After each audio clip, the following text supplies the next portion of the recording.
Please silence your cell phones and anything else that you have. I would greatly appreciate it. And I'm going to call this meeting to order, and I'm going to ask Layman Brad Parker from the First Baptist Church of Markham Woods Road to give the invocation.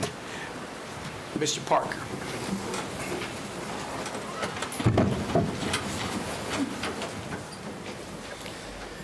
Father, we do thank you that today we are blessed to live in America. We thank you, Lord, that we're blessed to have a great county commission and great county manager and staff that work so hard and tirelessly for us to live in such a wonderful county.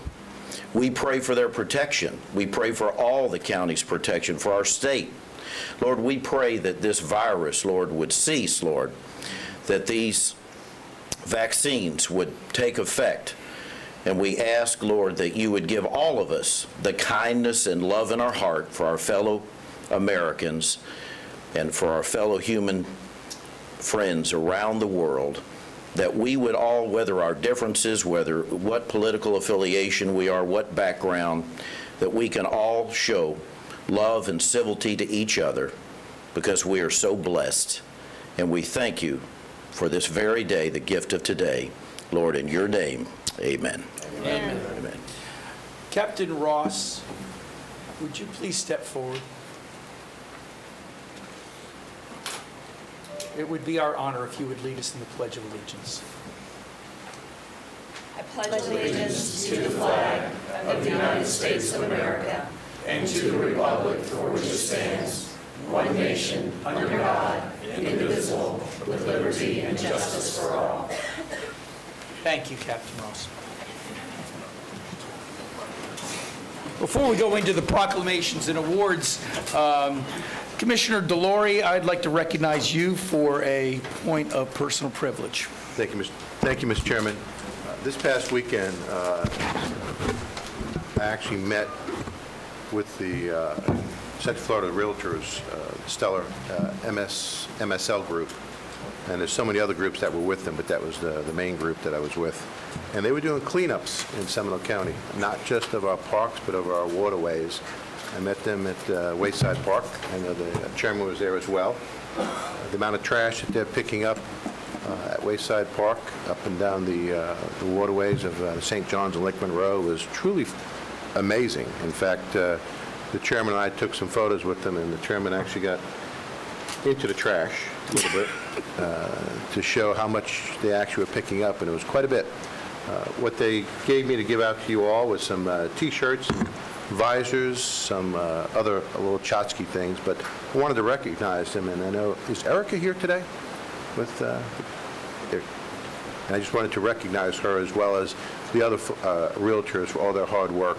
And it's the whole month of July, you were telling me that they were cleaning up not just Seminole, but all the other counties up and down the state of Florida. I wanted to thank you all for your hard work. And I'm hoping that you let us know the next time you're going to be doing the cleanup in Seminole. Maybe we, the five, can actually put on one of those T-shirts that you've given us, and maybe we can join you on that day. So I wanted to thank you personally, not just yourself, Erica, but all the other realtors that were with you and their families. It was quite inspirational. So thank you. Thank you, Mr. Chairman. Thank you. Well, thank you. I just wanted to add my congratulations. It was down there. It was a rather hot day. Oh, yeah. We got down there around a little bit after 9 o'clock, and they had been there already and picking up trash. And we just appreciate all those types of groups, Save Our Seminole, and all the others that really take the time and effort to put their money where their mouth is and try to keep this county beautiful and the natural place that it is. And all those that were part of that, are you here today? If some of you, could you please stand up and be recognized? Thank you.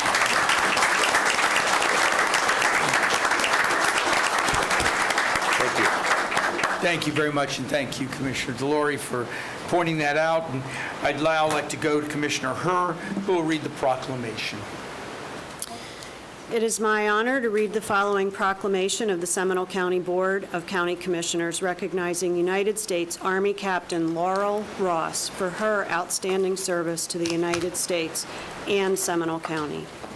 Whereas the brave men and women of our Army, Navy, Marines, Air Force, Coast Guard, and Space Force demonstrate a resolute spirit and unmatched selflessness, reminding us there are few things more American than giving of ourselves to make a difference in the lives of others. And whereas throughout our country's history, generations of service members have answered the call to leave their families, their jobs, and put their futures and even their lives on the line to valiantly defend our nation and its inalienable rights. And whereas for many service members, the sacrifice has ended in permanent injury or death, yet their spirit remains in the continued preservation of our freedoms and the promise of liberty. And whereas there are more than 30,000 living veterans in Seminole County who served our nation in times of peace and war, by their service they kept America strong. And whereas Captain Laurel Ross served the United States Army from June 1990 to September 1998. And whereas Captain Laurel Ross was designated as a pilot and flew both helicopters and fixed-wing aircraft, Captain Ross also served as the adjutant pilot in command, platoon leader, maintenance officer, and operations officer. And whereas Captain Laurel Ross has been awarded 3 Army Commendation Medals in addition to the National Defense Service Medal, Army Service Ribbon, Senior Army Aviator Badge, Parachutist Badge, and Air Assault Badge. And whereas Captain Laurel Ross, after leaving the Army, continued to fly for private individuals and then commercially for Airborne Express and currently for Silver Airways. She completed her master's degree in teaching and has worked in numerous schools in the Oviedo area. She is also very active in the American Legion Post 243. And whereas Captain Laurel Ross has brought great credit and distinction upon herself and the United States Army, her country, and Seminole County. Now, therefore, be it proclaimed that we, the Board of County Commissioners of Seminole County, Florida, express our gratitude, admiration, and respect for Captain Laurel Ross for her outstanding service to the United States Army and the residents of Seminole County. Be it further proclaimed that this proclamation be presented to Captain Laurel Ross, along with our sincere congratulations and recognition as Seminole County's Veteran of the Month, adopted this 27th day, July 2021. Second. We have a motion and numerous seconds. And with that, is there any discussion? All in favor, say aye. Aye. Opposed? Passes unanimously. Captain Ross, would you please come up to the front?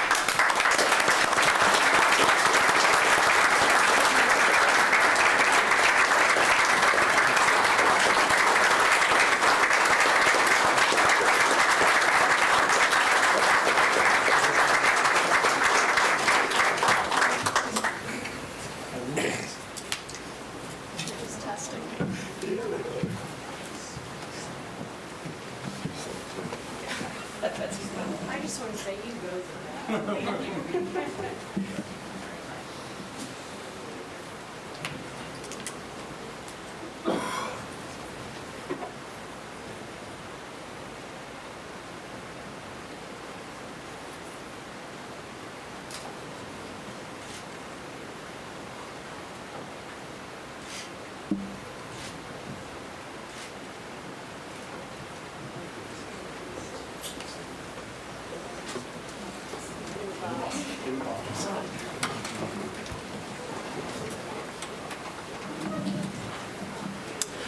I wanted to take just a brief moment to say thank you to whoever nominated me, and also to the other veterans in this room and in our county that are also numerous and have done much for our country and for our community. I am now the commander at Post 243 in Oviedo, and we have a lot that we're going to do for our community this year. Last spring, we recognized our first responders with a special dinner that we paired with the Gary Sinise Foundation of Central Florida, so we gave them a nice steak dinner. We're going to continue that this year, so we would like to make sure that our first responders are taken care of as well. Another thing we're doing this year is our 75th anniversary of the starting of our post in Oviedo, and we're going to be doing we haven't decided what to call it yet, but we are definitely recognizing 75 years. We started in the 1940s, and we're having a 1940s dinner dance. So there's other things we're doing for our veterans in our community, and we'd like to just make sure we continue doing it, that there's people here but besides myself that continue to do that, and I just appreciate the opportunity to be here today. Thank you very much. Thank you. Thank you, Captain Ross. Yes.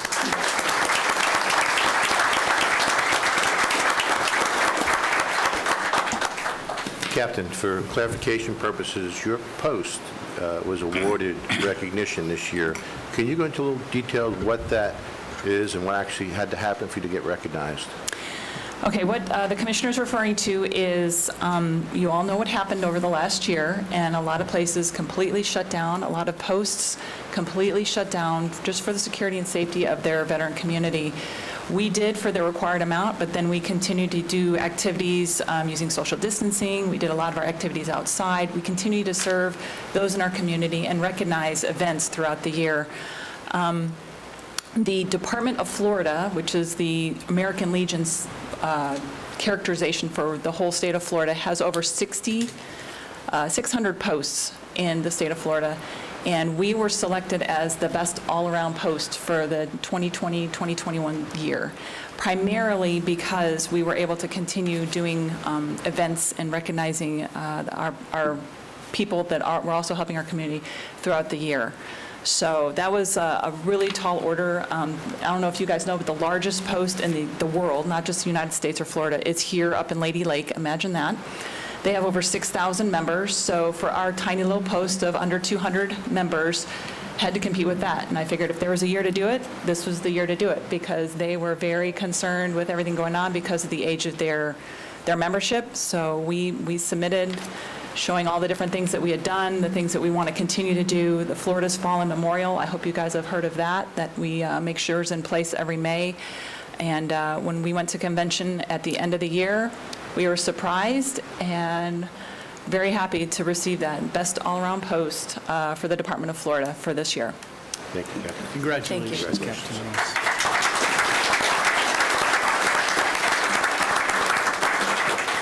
Ladies and gentlemen, just so you know, we started this program a couple of years ago of recognizing a veteran every month, and it has become probably our most favorite part of the meeting, and to see so many of the 30,000 plus veterans that live here in Seminole County, and each month just recognizing one of them and the things that they have done.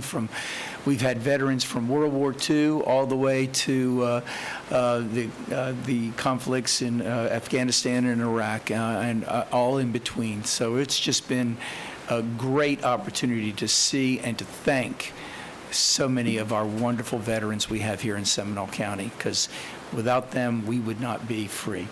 And we really appreciate it very much.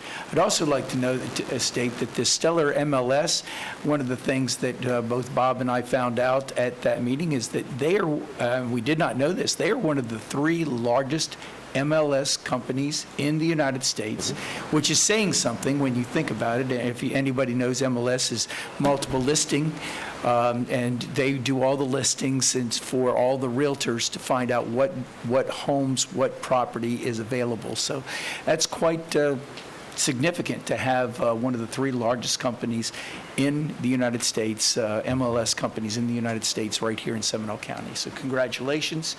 Also, we have now, I just wanted to do we have another presentation and video this morning. We are recognizing the Central Florida Urban Search and Rescue Task Force, 4 Seminole County members for their deployment at the Surfside catastrophe in Miami. Chief Droz and a couple of the members of the team are with us this morning, and we would like to see that video and also the recognition. Do we have the video ready? We are en route to Miami, the Surfside area, for a building collapse. This is what we call a no-notice event, where it's happened immediately. We need to get down there. Got to make sure that we are self-sustainable for what we have, all our gear for anywhere up to 72 hours or more. We will travel down there. Once we get there, the command staff that's in charge of the entire event will let us know what they need done. We have been requested as a Type 3 USAR team for collapse. So we're going down there with the intentions of getting on the pile, using our search equipment and our rescue equipment to get people or survivors down. Usually most of the hurricane stuff, we really don't really focus on a whole lot of structural type collapses. Most of the stuff is pretty much ruined. It's a lot more wreckage. It's just more of a wide area search. This one's going to be a little different. Looking at the situation, it's one that we train for, but it still doesn't make it any easier once you see it firsthand. You know that it's devastation. You know that there's possibly people in there that can be saved. There's possibly people in there that might not be able to, but either way, we go down and do the job regardless of it.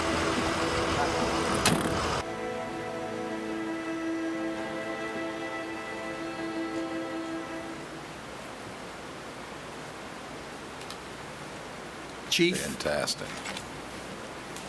you can say a few words. I appreciate it. This is your show, my friend.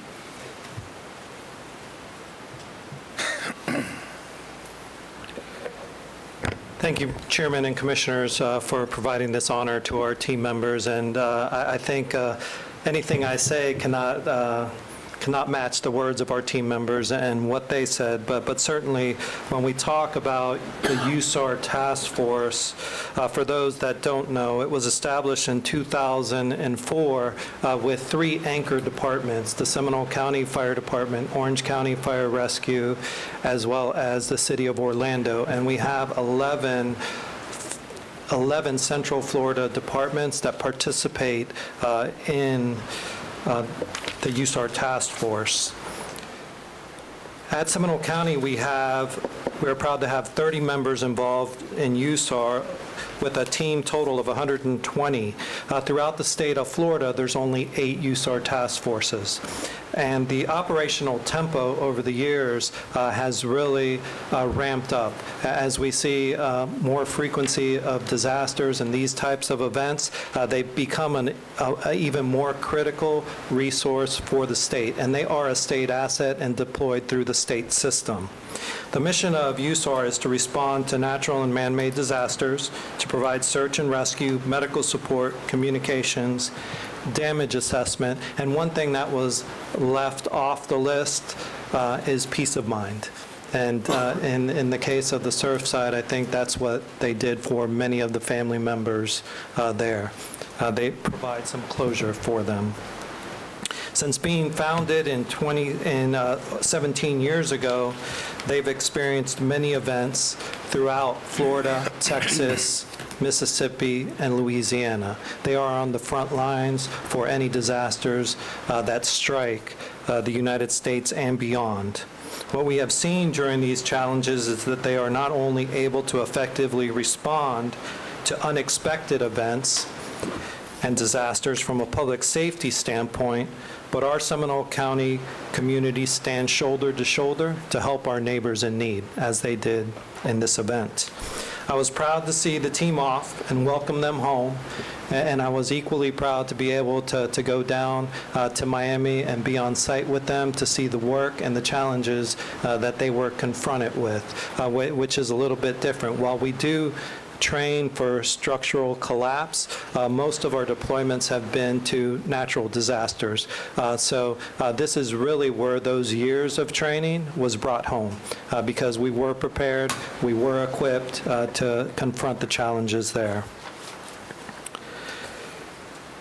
The team was broadly supported by local and state leaders, including Governor DeSantis, our CFO, and State Fire Marshal Jimmy Petronis. They were a constant presence on site, and I have it on good authority. There's one member that's with us here that took particular pleasure in having her picture taken with our governor. I'm not going to say who that was, but I may have given it away.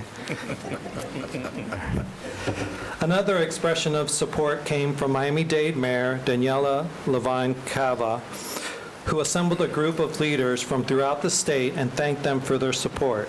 She specifically called out our chairman for his work in promulgating statewide building codes, and talked about the work of Task Force 4 specifically. And I had the pleasure of talking to many people throughout the state that remarked on the work of Task Force 4. So not only were they responders with the other task forces that were there, and this is one of the few events that all 8 task forces were deployed at the same time, but they were viewed as leaders among those leaders that were there. These members bring the highest level of expertise, professionalism, and compassion to the work of protecting our community in its greatest time of need. And on June 25th, 42 members from the Florida Urban Search and Rescue Task Force 4 were deployed to serve in the rescue efforts to help our neighbors in Miami at the tragic Surfside building collapse. They returned 10 days later from that deployment on July 5th. Here with me today are most of the Seminole County Fire Department USAR Task Force members who were deployed on this mission. And when I call out your name, please stand. We have Lieutenant Trip Hansen. We have Lieutenant Andy Johnson, Lieutenant Matt James, Lieutenant Daryl Coates, Lieutenant Alan Ward, Firefighter Brian Green, Firefighter Paramedic Tony Loudermilk. We have Firefighter Roger Wyndham with us, as well as Firefighter Paramedic Bill Lang and Joe Rossi.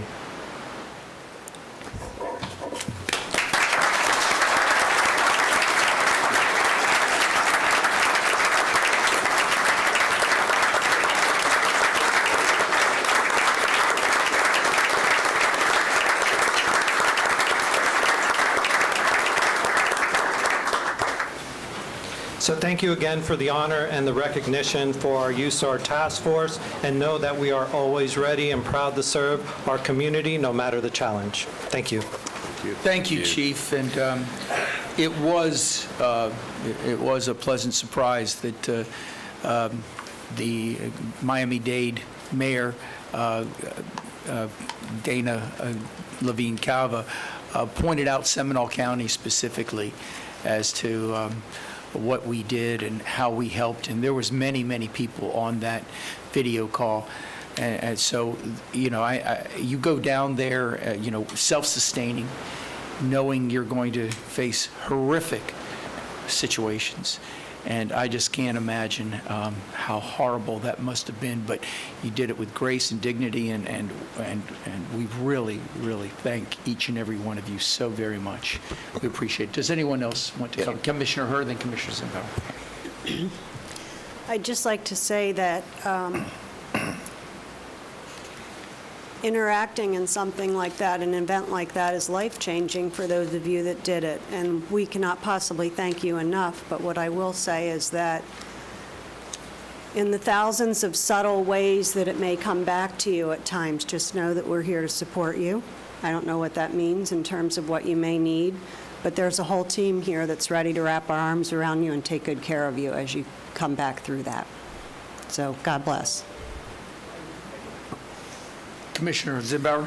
Thank you, Mr. Chairman. I concur 100%. Those who have not had the experience of watching this team through the years rapidly assemble and deploy, it is nothing short of a very well orchestrated, I would call special forces type mission as they leave their families behind and go to other communities. I was called and thanked by those elected officials in the Panhandle for when we responded to the hurricanes, when I was the chair. And this goes a long way in just showing how good Seminole County is. We've heard a lot of things this morning about our veterans, the things we do for our veterans. And it often is not known to the taxpayers where their tax dollars go. Here we have a group of our people that are going to our neighboring counties and communities, neighboring states, to help those in need, who, when we find ourselves in need, will also reciprocate. So well done. Thank you all very much. We love each and every one of you, and we appreciate you taking your valued time from your families. Thank you. Commissioner?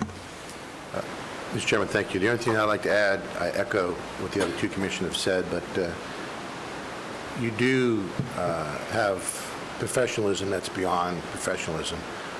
But I also want to extend our thank you to your families. A lot of times people just look at the individuals that are on the front lines, but sometimes they forget, and I'm not trying to take anything away from you, sometimes they forget about the families that support you, not just through this training, but when you're gone. And so, as Commissioner Hurst said, if there's anything we can do for you and your families, please let us know. Thank you. I think it would be appropriate if we, Chief, if you brought it all down and we took a picture with them. Would that be Absolutely. nice? Yes, thank you. Come on down, everyone. Mr. Chairman, Yeah, can we ask County Manager and County Attorney to join us? ease. They would brighten up the picture.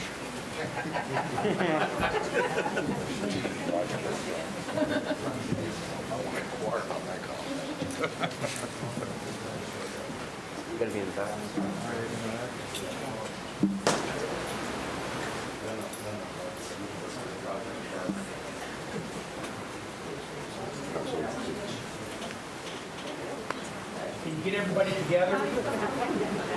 You want us to move this way? Yeah. Everybody move to the left.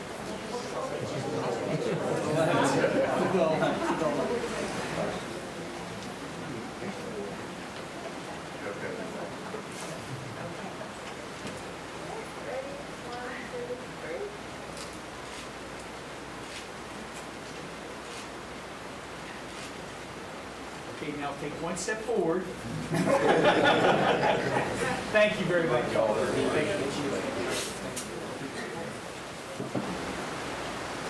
Appreciate it. Captain?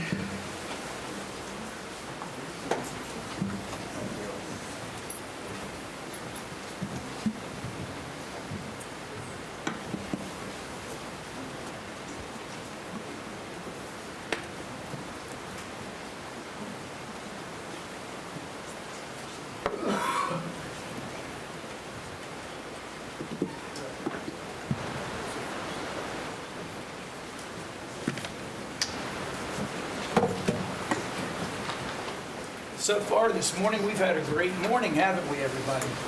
This has been fantastic. It's a beautiful day in Seminole County. Yes, it is, Commissioner. Let's not ruin it. So now we're going to start the public participation.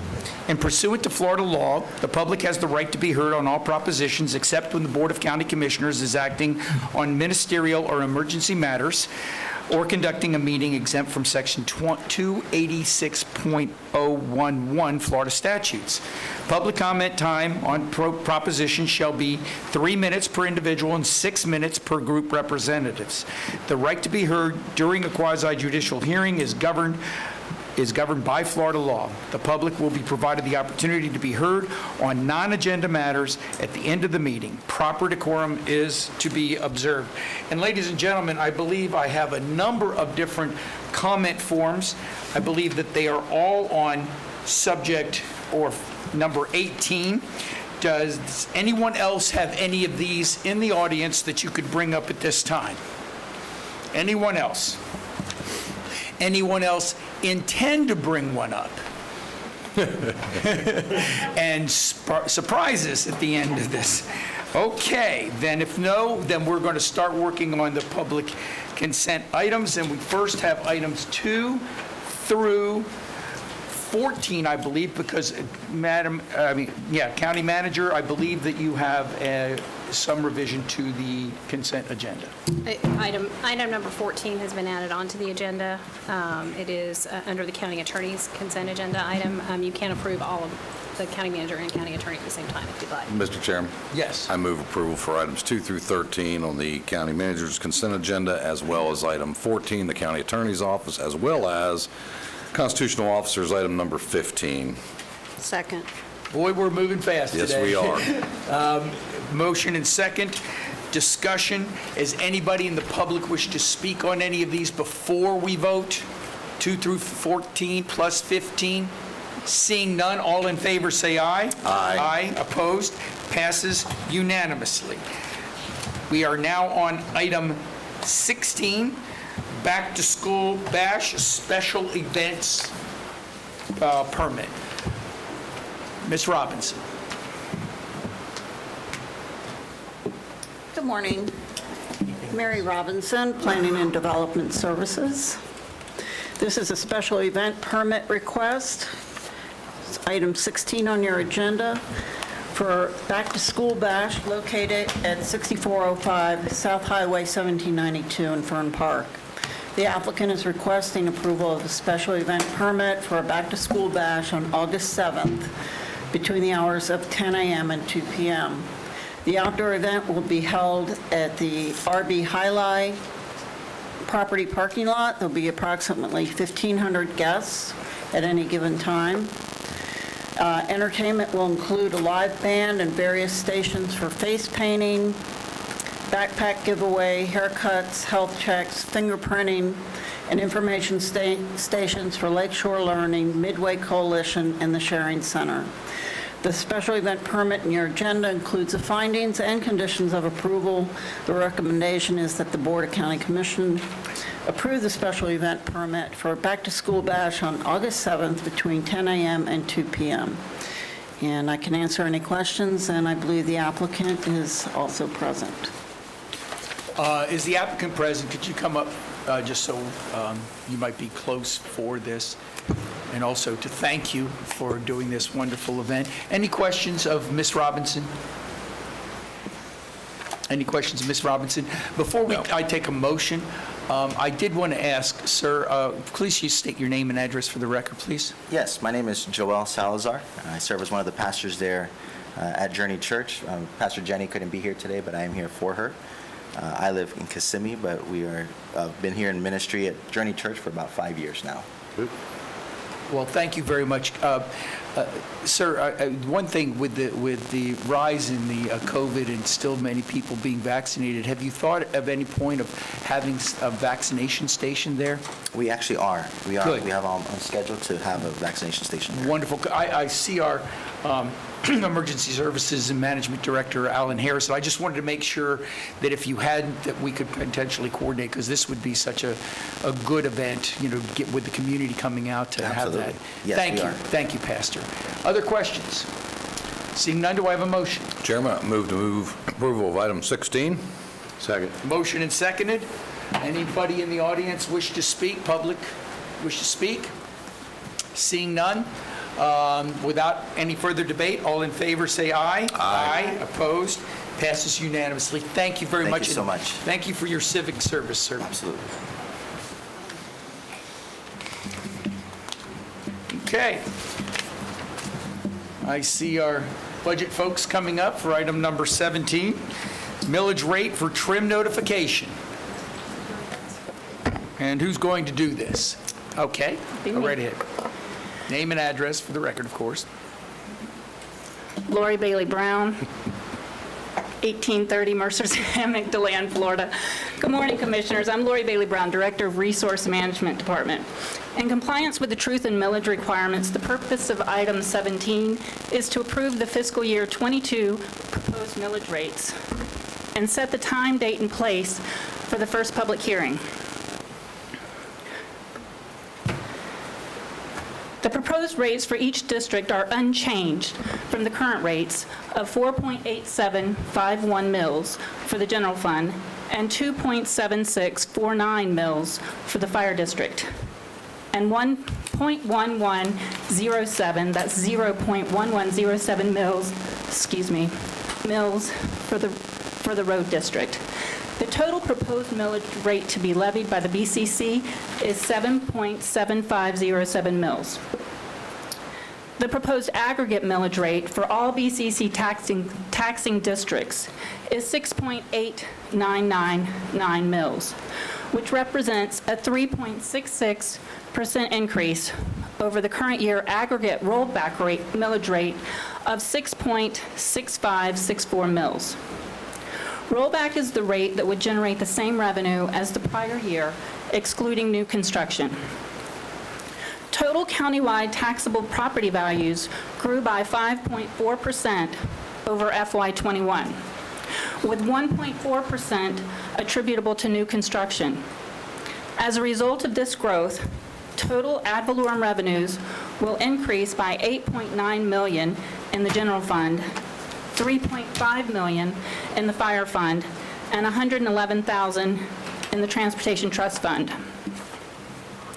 The additional revenues are primarily to support increased cost of public safety. We request that the board set the first public hearing for Wednesday, September 15th, 2021, here at the BCC chambers at a time after 5 p.m. per statute. We've historically held our budget hearings at 7 p.m. Staff is proposing to hold them at 6 p.m. The second public hearing is scheduled for Tuesday, September 28th of 2021 in the BCC chambers. This concludes my presentation, and I'll be glad to answer any questions. Any questions of the fellow commissioners? Commissioner Zimbauer. Mr. Brown, for the benefit of the public, could you go into a detail of what the trim actually is, its description and the purpose, so the public has an understanding? TRIM stands for Truth in Millage. It's a required presentation or required setting of the millage rates. Once the millage rates are set today, the board can go lower in their adoption of millage rates in September, but you can't go any higher than the rates you set today. Thank you. Sure. In other words, ladies and gentlemen, the taxes, which are already the lowest in the region, are not increasing or changing at all. So I see so many good citizens here today. I want you to spread that word because people love to say that's not true. That is true. The only difference in your taxes will be the fact that your value of your property itself is going up, which is a good thing. You want the value of your property to go up and not down. So I think that's as quick and easy as I can explain it. Commissioner Zimbauer. Thank you, Mr. Chairman. I think this is an appropriate time on this matter to thank our staff and all the employees of this county. We've been going through a pandemic. Our employees agreed to put on hold their increases in wages for well over 6 months as we weighed the impact of the pandemic and what kind of economic impact that would have on this community. So I think we owe a big thanks to all of our management and our staff for helping us get through that, and thank my fellow commissioners for having the foresight to be able to understand that we needed to see what was going to happen before we took any action. And I think this proves that we've continued to be fiscally responsible in this county and those who manage it and look after the finances. So thank you all very much. In a pandemic, we're probably one of the few that find ourselves in a pretty darn good financial situation in the region. So thank you all very much. Further discussion? A motion and reminder that the staff has suggested 6 o'clock, which I would concur. So is there any motion? So moved. Is there a second? Second. Motion second to state the public hearings and make them at 6 o'clock. Is there any further debate? Is there anyone in the audience that wishes to speak? And then I'm going to recognize the county manager. Anybody in the audience? I have no papers, but anybody in the audience wish to speak? Nobody wants to say yay, my taxes aren't going up? Okay. Okay. County manager. I just want to clarify that the motion is to approve the millage rates as well as setting the public hearings. That is what the motion is, and that's what I want to understood it clarify to be. Agreed. Everybody understand that? Agreed in my intent. Everyone Okay. understood that. Everybody understands that. Yes, Commissioner? Clarification. I know that staff talked about 6 p.m. at the first meeting. Does that coincide for the second meeting as well? Yes, sir. We'd like to set the second meeting as well at 6 o'clock, and that date will be approved at the first public hearing. Okay, I just didn't hear that from... Okay. So the motion is just on the first one. Yes. And we'll worry about the second one when that comes, and we'll see what the agenda looks like as to whether we can keep it at 6 o'clock or have to move it a little bit later. But thank you very much for that recommendation. Seeing no further discussion, all in favor say aye. Aye. Opposed? Passes unanimously. Thank you very much. I think we did pretty good moving right along, Dave. Yes, we are. We are now on at 10:10. We are now on the presentations by our staff, Leisure Director Mr. Rick Durr for the Deer Run Golf Course and the Wekiva Golf Club due diligence update.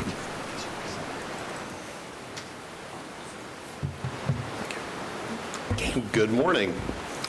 For the record, Richard Durr, Leisure Services Director, and we're here today to talk about item number 18, or number 1 in your hearts, the Deer Run Wekiwa Club update. I couldn't resist. I'm a big sports fan.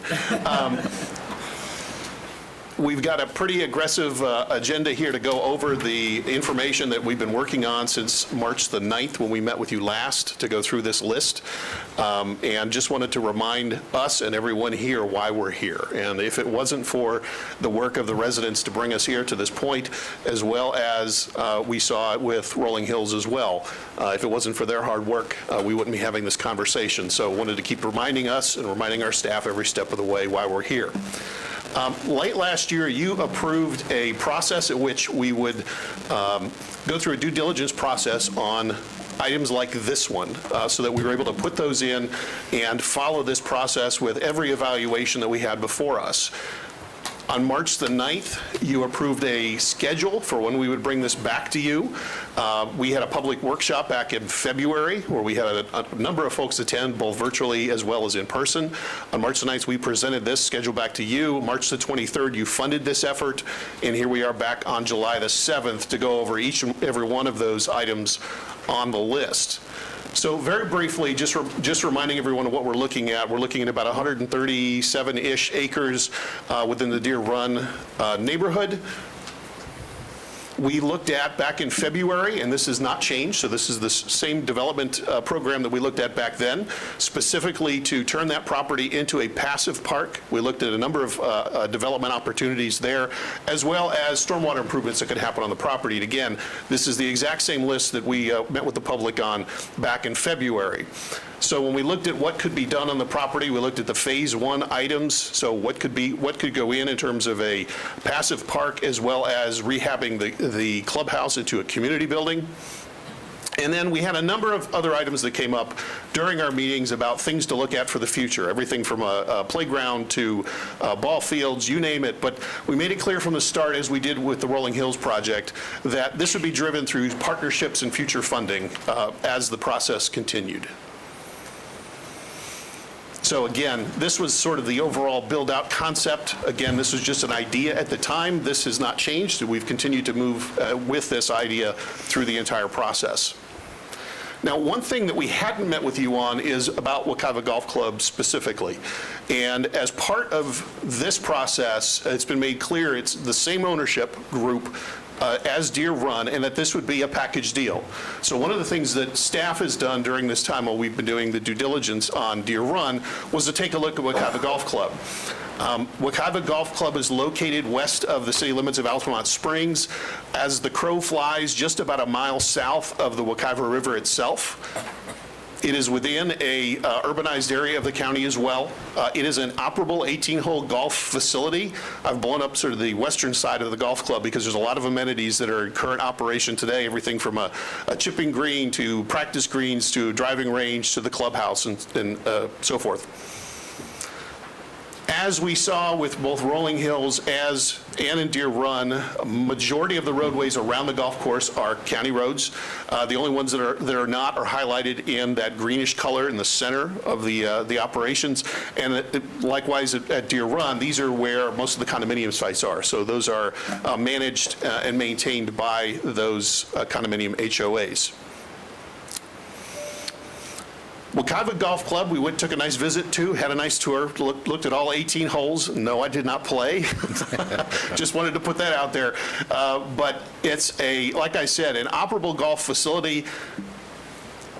It's got an indoor cafe, so you've got the grill, if you will, on the ground floor of the clubhouse building. There's a group area up on the second floor. Let's see if I can get this to advance. There we go. It's essentially a metal frame structure. Back in 2012, all of the greens were replaced and rehabbed. So as we went through the golf course, thankfully we don't have nearly as much water as we do. If this is an operable golf course, that probably goes well in terms of staying in play. Lots of mature vegetation. This particular golf course was established back in 1972, so the vegetation around it has grown and matured over time. Clearly, we've got wildlife on the property that is not the least bit concerned about the golf play, as this particular fellow wanted to take advantage of someone's drive. The tee complexes are in pretty good shape, generally speaking, around the golf club. The greens and bunkers, again, the greens were completely reconstructed back in 2012. And overall, it was a pretty good experience. It was the day that we went, it was pretty much packed full of golfers on a Friday morning. All of the street crossings that it has, there's a lot more street crossings here than at Deer Run, are all on county property, so that we're very familiar with how to maintain those as we go forward. And again, overall, we were pretty impressed with the overall golf operation. It is a public course. And we'll talk a little bit more detail as we go into this presentation about some of the things that we've seen through the due diligence process. So back to the overall list. During this time, it's important to note that we've been meeting with a group of residents, pretty much calling themselves the steering committee on this, like we did with Rolling Hills, at least once about every 4 to 6 weeks, just to keep them updated on what's been going on, and they've been able to provide us input along the way as well. So looking at the detailed list, there were 11 items specifically that we met with you on March the 9th that you said to go forward one, except for item number 1, and we'll talk about that at the very end. So we've gone through items 2 through 11, and we'll go over the results of those now. So item number 2 was the property appraisals on both properties. So combined, we're talking about almost 276 acres of open space within our urbanized area of the county. As I stated, Wekiva Golf Club was established in 1972, so it's slightly older than Deer Run, but then historically we saw the same type of development happening around that facility as well. Combined, the highest and best use property appraisals on both properties ended up at just over almost $15 million. As you know, the asking price that we've been looking at was $14 million. So the appraisals came in higher than the asking price. Next on the list was taking a look at the existing structures at Deer Run, specifically the clubhouse building, the maintenance building and yard, and the restroom building that's out between the old holes used to be 5 and 6. Some of the overall results that came in from this, generally speaking, the clubhouse is in good shape. You'll see a number in just a second that we've added in, because we don't want to go in with a lowball estimate of what we think will be needed to rehab the building and get that ready for a community use. But probably the 2 most important things on this list is the fact that the air conditioning system and the roof are all starting to push 20 years. So in this case, we went ahead and had estimates done on what it would take to bring those up to speed, as well as what it would take to make some upgrades for ADA standards. So we've included all of those numbers in this evaluation. Secondly, the maintenance area is in much better shape than what we saw at Rolling Hills. That there are some renovation needs for the buildings and so forth, but once we go through and clean up the grounds, we can get that ready for use for the facility. Likewise, the restroom building that's out there pretty much needs to be gutted just to bring it up to current ADA standards, but it is usable. So lastly, and I'll put the gigantic asterisk, and it probably needs to be larger down the bottom, this is very much reflective of current construction values. And as you know, current construction values have gone absolutely through the roof. So again, on all sides, we wanted to be very conservative in our estimates and pull all of those numbers out on the table so that you have the best information to be able to make decisions on. Items number 4 and 5 were phase 1 and 2 environmental assessments. And if you remember with Rolling Hills, we had quite a mountain to climb on this one. Specifically, we had $1.5 million in terms of environmental remediation that was required on the property. Thankfully, that is not what we're talking about here. We have one location, which I've just circled right next to the maintenance area, that does require some remediation. Thankfully, there is no evidence of groundwater contamination on the site as well. We also had testing done throughout the golf course, and again, with the golf course proper, there's no remediation required. So that's a fantastic check mark on this portion of the project. We had a boundary survey done. Ironically, I will tell you, we started this one first, and this one finished last. It's just trying to get a survey done of the boundary property is always a long and laborious task, and trying to get all the corners matched up on this one. This one came in just a few weeks ago, so we're happy to get that check mark done. So that takes us through items 2 through 6. The remaining items that are on this list are all regarding water. So I'm going to go talk about these in general first, and again, a big thanks to Terry McHugh and his group, and Marie Lackey and her group for providing the information and the analysis needed through the due diligence process. But generally speaking, and why and what the results are that come back from this analysis has to do with where each one of these properties is located in the greater context of things. So in the Deer Run property, this is a sketch of where it sits. Lake Jessup is at the top of the screen. You can generally see the blue shaded area is called the Howell Creek watershed. Basically, Deer Run drains into a series of wetlands and culverts that drain south into Lake Howell. And then Lake Howell drains down the Howell Creek down into Lake Jessup. Now, the Lake Jessup is, as you know, an imperiled waterway. So there's lots of different restrictions on that in terms of what can be done and what they're trying to do to clean it up. That impacts the analysis that we go through as well as the opportunity that's there. So first and foremost, to cut right down to the bottom line here, there is a consumptive use permit on the Deer Run property. It does run through the middle of next year. Once it expires, and no one can use it at that point. So any type of benefit that the county could gain from purchasing the property needs to be done prior to June the 4th. In terms of the analysis that was done, it shows that we could have a potential value to the county by assuming this cup, if you will, and retiring the golf use officially. It could potentially mean a value up to $1 million in terms of our overall water system. And I'm sure Terry can answer questions on any of this as we go through it, because I certainly can't. Also, in terms of the total maximum daily load, or TMDLs, you'll hear that a lot used. Because we would be converting the use to a passive park, the TMDL overall load would be reduced. So again, there's a value to that, to the county, and in this case, it's an annual value. So the annual value could be up to about $320,000 annually for retiring officially that golf use. The wetlands analysis we were asked to take a look at, could we potentially have some wetlands mitigation on the property, and the short answer to that is 0. Likewise, we looked at Wekiva Golf Club. So now we're looking at the western side of the county. I-4 is about the big fat line that runs sort of on the eastern third of the map. Wekiva Golf Club is obviously within the Wekiva River Protection Area, so there's a certain governance that happens with that particular location.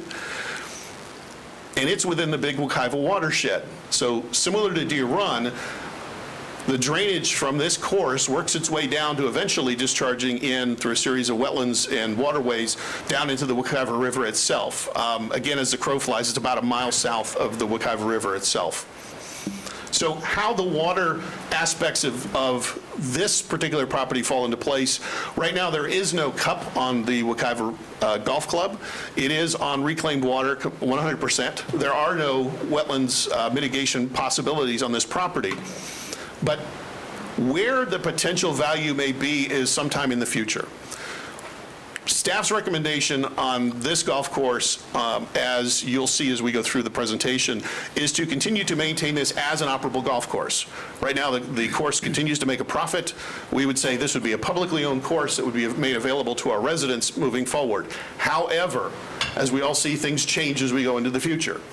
If at some time there's a desire to convert the property to some other passive use, there will be a TMDL credit that we can go ahead and analyze at that particular time.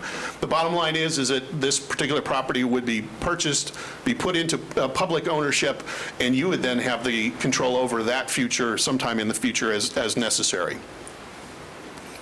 So those were items 2 through 11 that we've gone through at a real high level.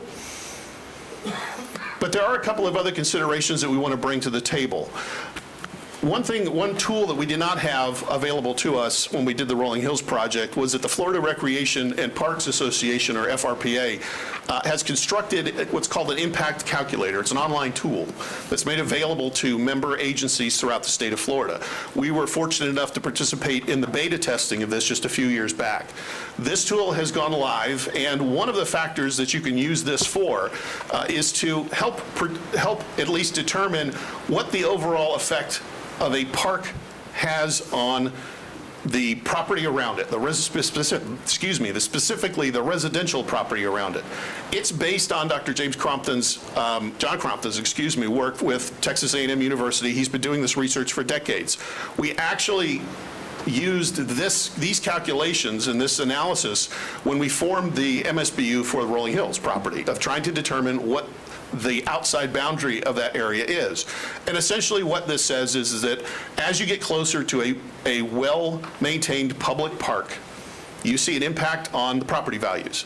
And for those properties that are closest to the park, you can see as much as a 20% increase in property values just based on the proximity alone. It's called the proximity effect. So this particular tool, now that it was available for us to use, we went ahead and, again, being conservative, we just took the properties that are directly adjacent to the golf course itself, so some 200-plus properties, and plugged that into the calculator to see what could the effect be of converting that to a public park like we did at Rolling Hills on the property values. And overall, we're talking about an estimated $2.2 million incremental impact on property values in the conversion of this property. And obviously, when you have higher property values, as was talked about a little bit earlier during the trim discussion, obviously tax value goes up as well. So what could that possibly look like? So there, at least at this point, we're able to start to quantify and estimate what the overall impact may be on property values for those residents who live close by the former golf club. So that is additional information for Deer Run. As we talked about with Wekiva, the good news that we have there is we have a golf course that is in operation. Based on the financial numbers that we have seen, they're continuing to draw profit. The benefit here is the fact that should we go ahead and purchase this property, our recommendation would be is to continue through with this operation and do so that we have a continuity of service that continues through with that, and we don't skip a beat as we go forward. So again, we wouldn't be talking about an increased drag, if you will, on the general fund. So we've got a viable golf course currently in operation. So lastly, what does this all mean in terms of cost? So again, we wanted to put all the numbers on the table that we were able to project, both known as well as projected costs. Again, first line on that list, we know there's a $14 million asking price for both properties. We've also looked at, is there some additional work that we need to do, that if we want to get to the finish line in terms of closing, what might those be? So again, we were conservative with some of the costs. We'll need to do a boundary survey for Wekiva, for example, to move towards closing. And we've got some miscellaneous things that we need to do to tidy up on both properties. What would it cost in year one, estimated based on what we know now? So that first line, operations and maintenance of year one. The Deer Run number is to basically for us to do exactly what we did with Rolling Hills. Day one, we have folks out there that are mowing the property and picking up trash. Same type of concept here. So we've got a new estimate on what that looks like of about $330,000. The $1.1 million is an estimate based on their current operating numbers. So again, this is what that particular golf operation is requiring per year to currently operate. We've also listed any impacts to staffing. And in this case, we look to bring a project manager on board to manage the Deer Run project as it goes through its redevelopment phase. And Wekiva would be basically bring in one facility supervisor that would work on the county's behalf and report on managing the contract. Now, we talked about certain benefits. Obviously, there's a benefit to the MSBU program. We've plugged in this number, and we'll talk about that in detail in just a moment. The CUP and the TMDL benefits to the county, again, that's not necessarily cash in the pocket, but there is an inherent value to the system, as well as the potential operating revenue of operating the golf course. So again, we kind of rounded down at about $1.3 million as an offset of the operational costs. Then lastly, looking forward into the crystal ball, we talked about an $8.1 million potential phase one development to clean up the property at Deer Run, make the community building operational, but this would happen probably over the span of the first 2 years that we would own the property. And then potential future staffing would be whenever we open up the building and the park, what would be the cost of the staff to go ahead and run and maintain that facility, as well as we wanted to account for any potential future offsets of both properties, both with the CUP and the TMDLs going forward. So again, all of the estimates based on the development program are here. The 8.1 is on your left. the future passive park and recreation elements that would all be in off years, whenever that might be. Obviously, those numbers would change over time. But again, we wanted to put all of the potential costs out on the table for you to consider. So back to the overall list of due diligence items. Item number one on the list was the MSBU. And back when we were here back in March the 9th, there was a real question as to what the need could be or what this could be applied to. Again, with Rolling Hills, it went specifically to the $1.5 million that funded the cleanup of the environmental remediation. And just so that we're clear, the MSBU stands for Municipal Services Benefit Unit. So one of the things that we did early on, and again, this was part of the public workshop, was what was the overall percentage of contribution from the Rolling Hill neighborhood to the cost of bringing that project online. And we had shown this to you before, about 15.3%. When we're able to run the new numbers of both the requirement to get the building and the cleanup done at Deer Run, as well as the purchase of Deer Run and just the purchase of Deer Run, that equates to about $2.31 million. And again, these are all big numbers that we've worked on to try to get at least an apples-to-apples comparison between the two. We looked at previously how many individual residential lots would be potentially part of the MSBU, and unlike at Rolling Hills, where we were just a shade over 1,100 or so, we're really talking about almost 2,500 individual residential units within the same general boundary, larger footprint, but same general boundary. So working with Lori Bailey Brown's team, they put together the same kind of structure that we saw at Rolling Hills. So in the middle of the list, and this is the Rolling Hills comparison, we had a 15-year payout at $1.5 million total. In this case, we replaced the $1.5 million with a 2.31, so that's the likewise proportion. But because there's additional lots that we're talking about now, the individual assessment for each individual property is less than what we were talking about at Rolling Hills. So in this case, the category A, or the properties that were shaded in purple that was on the map, those are the lots that are directly adjacent to the property. At Rolling Hills, they paid about $185 a year. At Deer Run, it would be down to about $119 a year. And everyone else within that same general walking distance or the potential MSBU boundary, Rolling Hills was $93 a year, and at 15 years, it was at $60 a year. Now, we also showed, as we did at Rolling Hills, some other alternatives. So in this case, we went a little bit lower and a little bit higher. So we're showing you a 10-year alternative as well as a 20-year alternative on what the payouts would be. Exact same number of folks that would be contributing, exact same dollar amounts that we'd be looking at. It would really just start to affect what the yearly balance would be as going forward. In order to be consistent with what we did at Rolling Hills, because every step of the way we've been doing that, and we've been following that playbook, if you will, the 15 years was the same thing that was considered for Rolling Hills. So putting that on the table, that, again, to be consistent, that's what we were looking at, and obviously there's still the option for you all to discuss whatever flavor you'd like going forward. One item to note, while we did meet with the residents back in February, we did ask those folks to fill out a survey, and at that time, we came back with about a 74% yes on the overall concept of an MSBU in that neighborhood. Nothing scientific about it, and just as a reminder, we need 65% yes votes from the neighborhood to establish an MSBU. So we've taken a look into the future, and there's a lot of different milestones on here, but I wanted to show you. Basically, we're at the July 27th spot.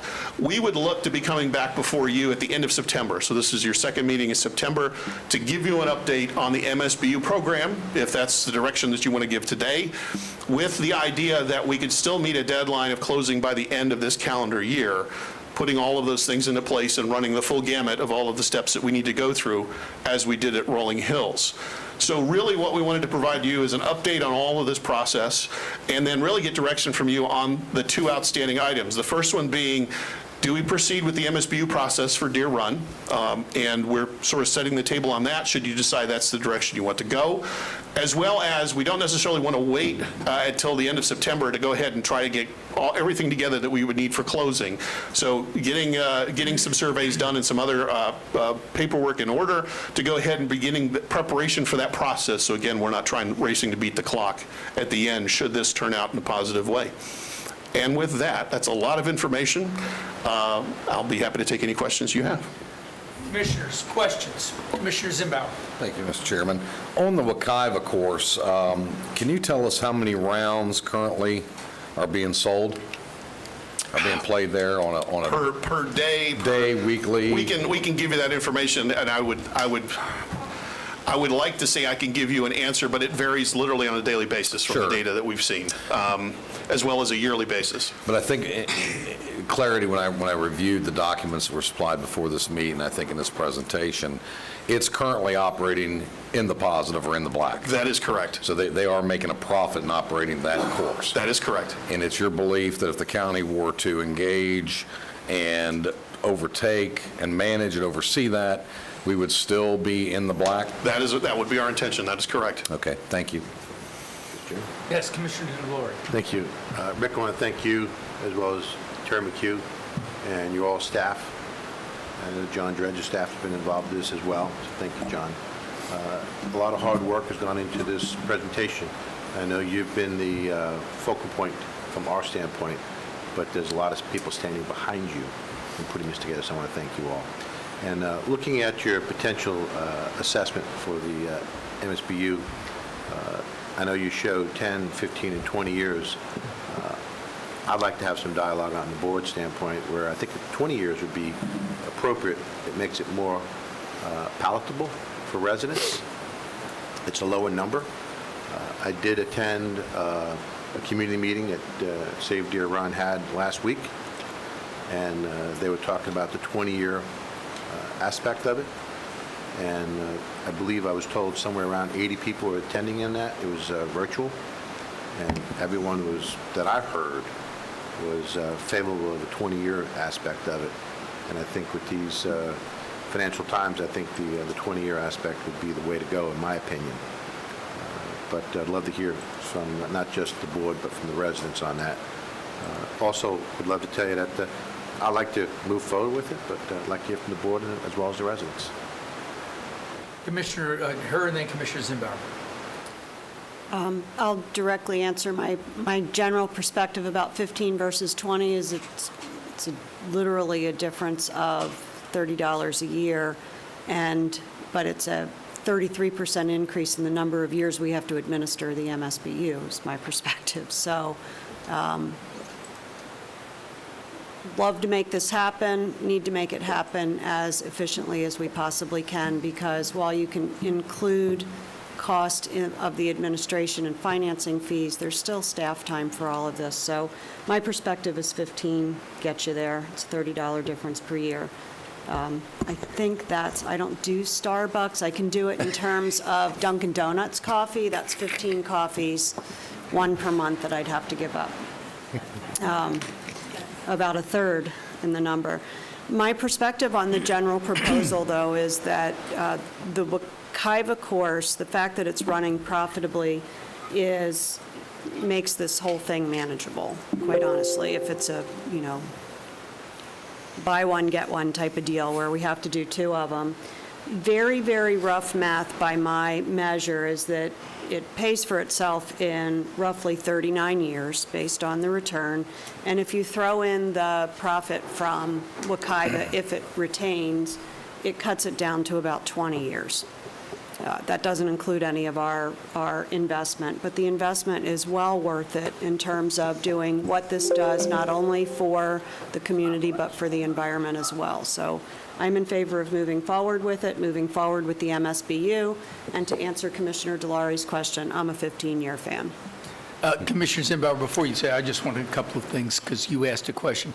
I think the number that I heard through some inquiries was 44,000 rounds a year is what it was, which was, part of the problem. That's like 120 a day or something like that, Sure. which is normal, Right on. something like that, Okay. to make that. And also, for me, it's, I think we all believe that, this is a potential opportunity that needs to continue to move forward. I think that we want to keep consistent with all of them, but one of the things that Commissioner Herr indicated that I want to say, it's not just because it's that Wekiva is profitable, but the opportunity in environmental design, I'm going to use that word, with that, whether it's a golf course or later on we use as a protection in the Wekiva Basin, is extremely important and something that would be of great benefit to Seminole County. Commissioner Zimbauer. Thank you, Mr. Chairman. So a couple things. When you look at this on the face, rarely in such a densely populated area does an opportunity come along to take advantage of purchasing open spaces or green spaces, all the while promoting water quality to two of our most sacred areas in this county. One being the Lake Jessup watershed, which we know is already impaired. Number two, the Wekiva Basin. Both of these will long-term benefit both of those water quality issues. It also, when I look at it, and I've done a lot of research, more than I probably should, looking around the country in similar type settings, and one very close to us that I uncovered, which was very surprising to me, Winter Park faced a situation similar to this back in the late 90s. And a family had some property, which was approximately 200 acres, that was going to go on the market. And that property back then, they subdivided, the family kept 40 acres. That 160 acres sold for $35 million back then. I think these properties are undervalued, quite honestly. I think that time is of the essence, and it will benefit not only future generations for this community, those that are sitting here, but also their grandchildren. And if we don't take an opportunity when it's before us, shame on us. So with that said, Mr. Chairman, I will be supporting moving to the next level. If you need a motion, I will make the motion that we move forward to the next level. Let's listen to the citizens. Understood. We have a number of people, and I know that our county manager wants to speak also. Just as a counterpoint for negotiations, I don't know if it's overpriced. Agreed. I don't know that I would agree it's overpriced. It might be way overpriced. Why don't we talk about that later? I just wanted to counterpoint. Yes, Commissioner. The only thing that I'd like to add is as we're all hinted about it, the environmental lift on these two watersheds is, I think you can't really measure them. I think staff's done a good job trying to put a number to it, but the environmental lift is truly a big number. And then you talk about the open space lift when you talk about two established neighborhoods. How do you provide additional open space into a neighborhood like these two communities would do? And you really can't do that because it's almost impossible. Then you talk about the water standpoint. I think this is just a win-win up and down the whole presentation. And that's one reason why I'm commending staff from identifying what those lifts are. Not just from a CUP standpoint, from a TL standpoint, TMDL standpoint, open space standpoint. And there's so many different positive aspects of it. I think staff has truly identified them and is doing a great job. And then when you talk about, as Commissioner Zimbauer mentioned, what happens to the community generations to come. This is truly placemaking.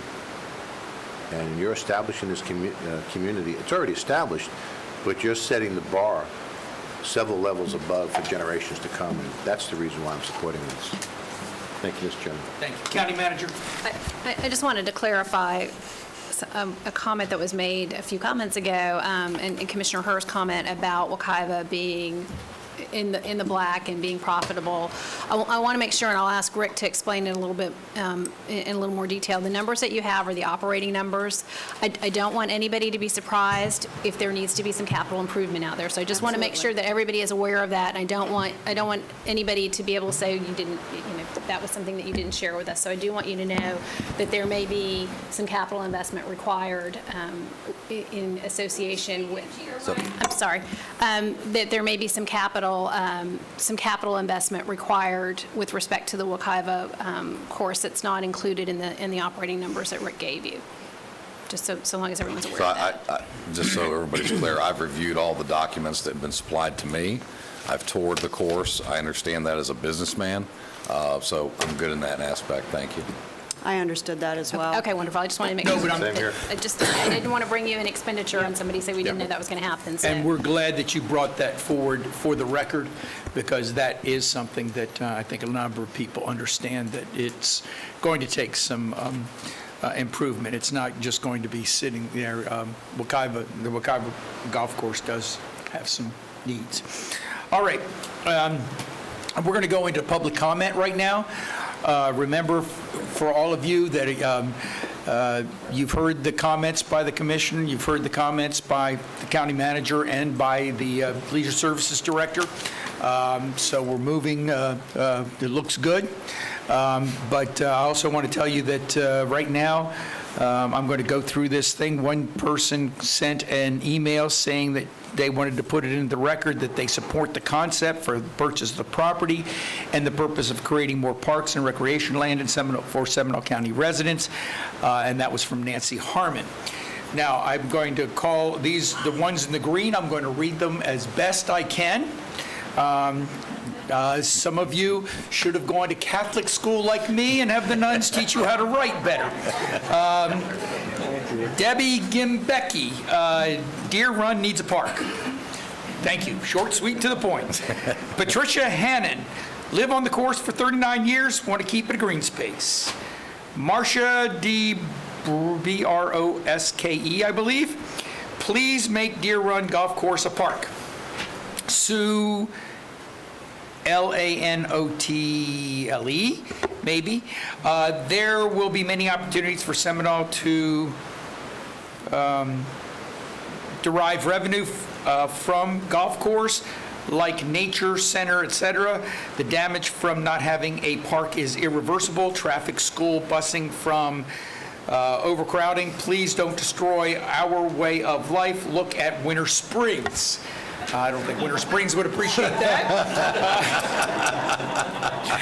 that. Miss Julie Warwick, just as in support. Thank you. Shannon Magi, is that right, Magi? Okay. Close it up.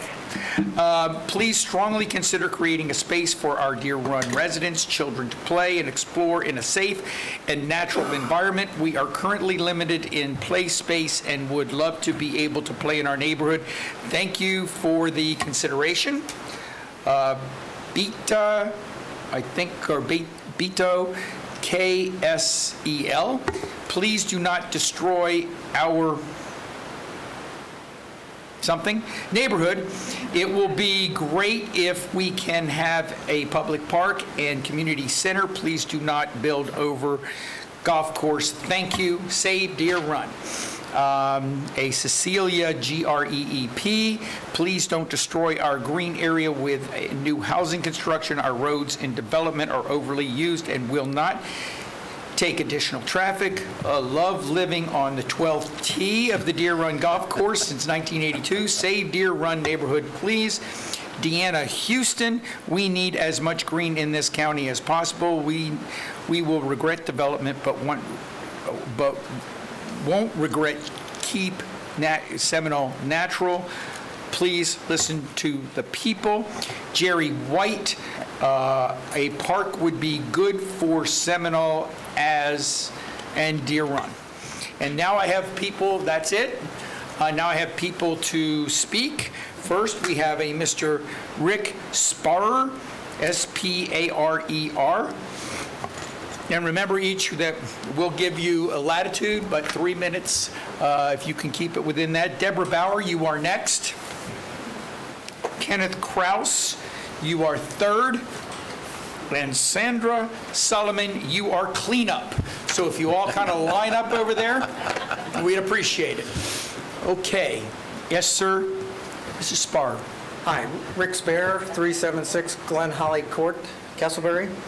Over 27 years ago, when I purchased my home adjacent to the Deer Run Golf Course, one of the main factors was the green space and open space that was provided by the golf course. This area provides a habitat for bald eagles, ospreys, sandhill cranes, otters, turtles, fish, and I'm sure a gator or two somewhere in there.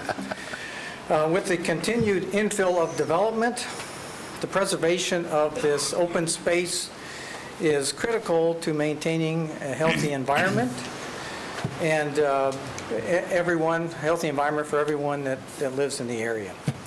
Each patch of green space is needed to overcome the negative effects of our climate crisis that we have.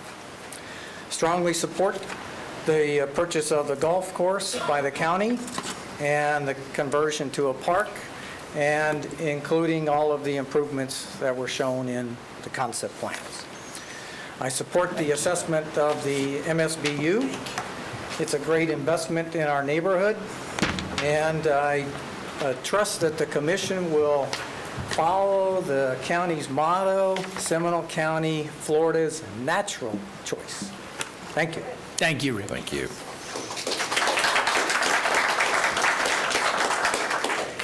Ms. Bauer? Good morning, Commissioners. My name is Deborah Bauer, 423 Eagle Circle, Castleberry, Florida, 32707. I'm speaking to you today as the president of Save Deer Run Citizens Action Group, the nonprofit that was formed coming up on 3 years ago, believe it or not, to deal with this issue of potential development of the golf course in Deer Run. Then you will be given 6 minutes. Okay, thank you. Also should mention that I am here also representing Sterling Park Housing Association as their director at large. Our president and some of our officers couldn't be here today, so I have both hats on. I'm not going to reiterate and take up time with what's already been said, but I do want to add a couple of points.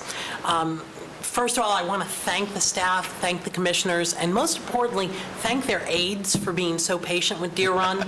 It's been said that we are a very loud and very vocal group of individuals, and I know I speak on behalf of all 25 of our HOAs, 27 neighborhoods, and 3,000 residential units when I say thank you for putting up with us and hearing us. I also want to say that we are here because we are trying to find the best answer to a very difficult solution. And we at Save Deer Run, in the course of working to try and find a solution that satisfies the residents, tries to preserve our open space, tries to keep a quality of life issue that really is at the heart of all of the residents who live within the Deer Run PD. I think what we have here with this potential purchase of the golf course by the county for conversion to a public park is an answer that serves the greatest good for the greatest number of residents. And the situation in Deer Run is one where this park, I think, will go beyond something for the residents in Deer Run. What we will see here is, and I think going back, I don't even know how long ago, Commissioner Zimbauer had said when we first started talking about this, if you want to see the demand for park space, go to Redbug on any weeknight and see if you can get a parking space that is within a mile radius of the park. And the answer is you really can't. There is a demand here. There is, I would even go so far as to say there is a hunger, an extreme hunger for the type of recreational activities that would be potentially developed for residents of not just Deer Run, but the entire county. Most especially from one of the things that a number of residents who couldn't be here today, and I do want to thank all the residents that are standing behind me that came out today to support this. There are a number that couldn't be here, and I know they've spoken to some of you either via email or phone call. Again, thank you for your patience in listening to us. But this will be something that will help us expand our trail system in a part of the county that is sorely in need of it. And it will be something that will help us to preserve, as other people have said, what really is a gift that you can't find in this part of the urban core of the county. The last thing that I do want to mention when it comes to the issue of the MSBU, Deer Run for a very long time, because it was founded in 1971 and the first residents moved in 1972. Sometimes it's seen as a residential community that has aged, and we most certainly do have a number of original homeowners that have lived there since 1972. And one of the reasons why the 20-year MSBU time period had been something that we had asked for consideration of is because we do have some individual seniors that are on a fixed income, and $30 per year may not seem like a lot to some of us, but for some people, when they're on that very tight budget, it can be a difference of great, immense consideration to take into account. But the other thing I want to mention is Deer Run is experiencing a rejuvenation when it comes to the families that are moving into our community. And literally, as soon as a home goes on the market, it's sold, almost like that. And these are people who are bringing their families into Deer Run, and I have been told time and time again, they have no intention of moving, and this was even before the potential of a public park was on their doorstep. So I know the pressure and the desire is there on behalf of the residents. I know I also speak for everyone when I say we look forward to working with the county staff, continuing to work with the commissioners on the MSBU process, and we want to thank you for your support of this project going forward. Thank you very much. Mr. Chairman? Yes, Commissioner Valori. Deborah Bauer, can you come back to the podium for a moment? And I believe it's Dr. Bauer, correct? Yes. Okay. Just want to recognize Dr. Bauer for a moment, because I first met Dr. Bauer many years ago with her mother, Diane Bauer. And Diane Bauer was a longtime school board member here in Seminole County. And your mom did a lot of really phenomenal things in this county. And I know that she is watching down and saying all kind of wonderful things about you now. And I just wanted to make sure that I had to say that, because I truly miss your mom. I know that my mother was a tireless advocate for our community and for our county. And in a way, you all can blame her both literally and figuratively for me being here. So I just want you to know that one of the things she always said is, when she was working in relation to her educational advocacy, is it in the best interest of the child? And I think that's a guiding sentiment. Is this project in the best interest of our citizens? And I really think it is. I just want to say thank you, and I just want to say, I want to acknowledge your mom. Thank you, Ms. Bauer. Mr. Kraus. Yes, sir. Thank you. I've lived on the fourth hole at Wekiva since 2013. Give us your name and address for the record, please. Pardon me? Name and address for the record. I live on fourth hole, 212 Albrighton Court, and in Longwood on the Wekiva Golf Course. I think it's a Popka. I think that's what they say. A Popka is the post office. Oh, yeah. Yeah, there's a line there, Popka, Longwood. I moved there in 2013 because I liked it. I'd been advised to get a bigger, better house or something like this over there in Celery area, but I wanted to live there. I'm 71 right now, and if it goes to some other a park, I would accept. I've got a granddaughter living with me, and my daughter, her husband, and they love it there. The wildlife is great, and a lot of these things have been mentioned about everybody else that spoke before me, including y'all, which, and thank you very much, participating in the government experience. I haven't done that for a while, and seeing people discuss these things in a Civil fashion? Civil fashion is wonderful after we've seen what we've heard and read. So this is refreshing. I just want to say specifically a few things that come to my mind. We got kids out there in Wekiva, and they're out on the golf course. The owner was nice. I understand he's passed away, or one of the owners. And they were very nice about allowing kids to go out there after the golfers are gone, and after 6 or 7 o'clock, they're out there. My granddaughter's out there all the time. They've got stuff going on for the kids, too. The Little Linksters, Saturday morning, I'm going to get her enrolled. She's 5, and get her on her way, because outside is where we live. I love where I'm living, but I want to be outside. And that is a big important thing to me, to be able to go out on that golf course. The impact, of course, like others have mentioned, is going to be tough. I mean, I go there just riding my bike almost every day, and I usually pick up garbage. Sometimes people are throwing stuff out of their cars, I guess, between 434 and Wekiva Springs Road. They cut through on Hunt Club. And so we put a bunch of houses there and everything else. It's just not going to be the same. And I kind of wondered about all this water impact. I guess maybe someone will answer this question later, but I don't really understand what the benefit of water is. We're going to sell the water or something like that. So it's just a question about what is going to happen with this water stuff. But I see I'm almost running out of time, and I'm not speaking for everybody in the area, although I have not heard anybody on our cul-de-sac talk about how they would like to see it being anything else than a golf course. The money part of it, you guys can figure that out. It sounds manageable. It sounds like an awful lot of money. But, if it benefits the community, I'm all for it, and I think it will benefit to leave it the way it is. Like I said, I'm a golfer, so thank you very much. Thank you. Yes, Commissioner Zimmerman. Just to address this gentleman's question about the water, if there's any confusion, the water benefit comes into the quality of water. Eventually, if you're not throwing nutrients into the soil with fertilizers and the things that golf courses require, ultimately we improve the water quality.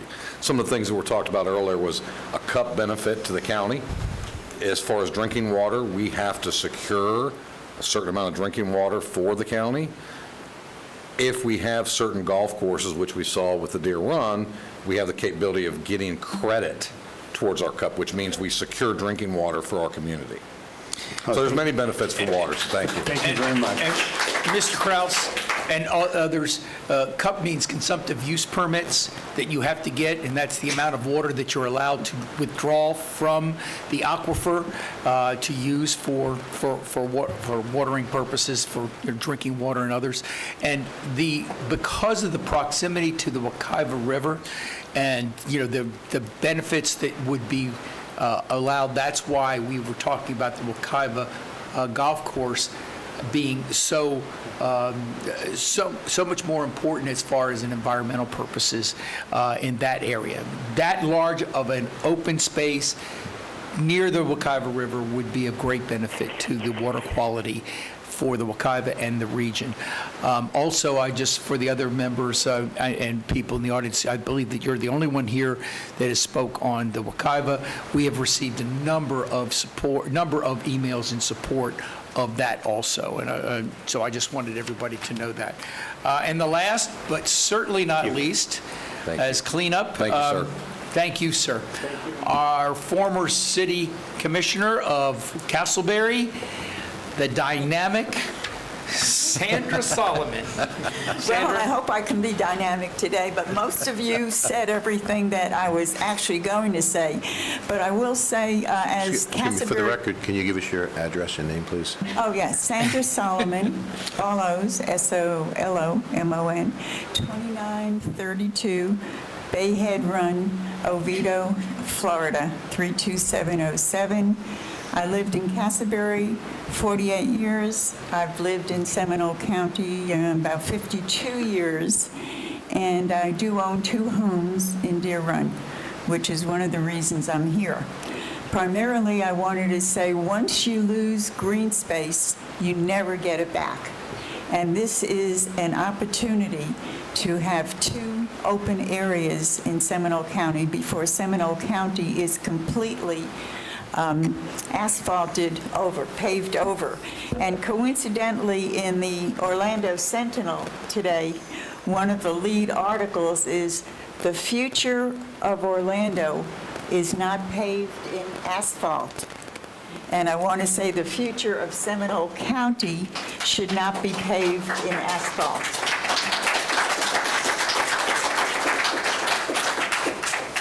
So I was instrumental in the city of Castleberry purchasing the Castleberry Golf Course. Not everybody was in favor of it because it was expensive. And this sounds expensive at the time, right now, but in the long run it isn't. But actually, after 2 years of the city of Castleberry buying the golf course, we actually made money on it. So I think that this will happen both in Wekiva, and this will also happen in Deer Run. You also can rent the building in Deer Run and make money there too. So as far as the money angle goes, the residents of Deer Run are very eager to help out, and it's a just wonderful, wonderful opportunity to buy 2 green spaces in Seminole County. Also, I want to thank Mr. Doerr for the excellent, outstanding presentation that you did. And also, I want to thank the county commissioners. I know some of you for quite a long time.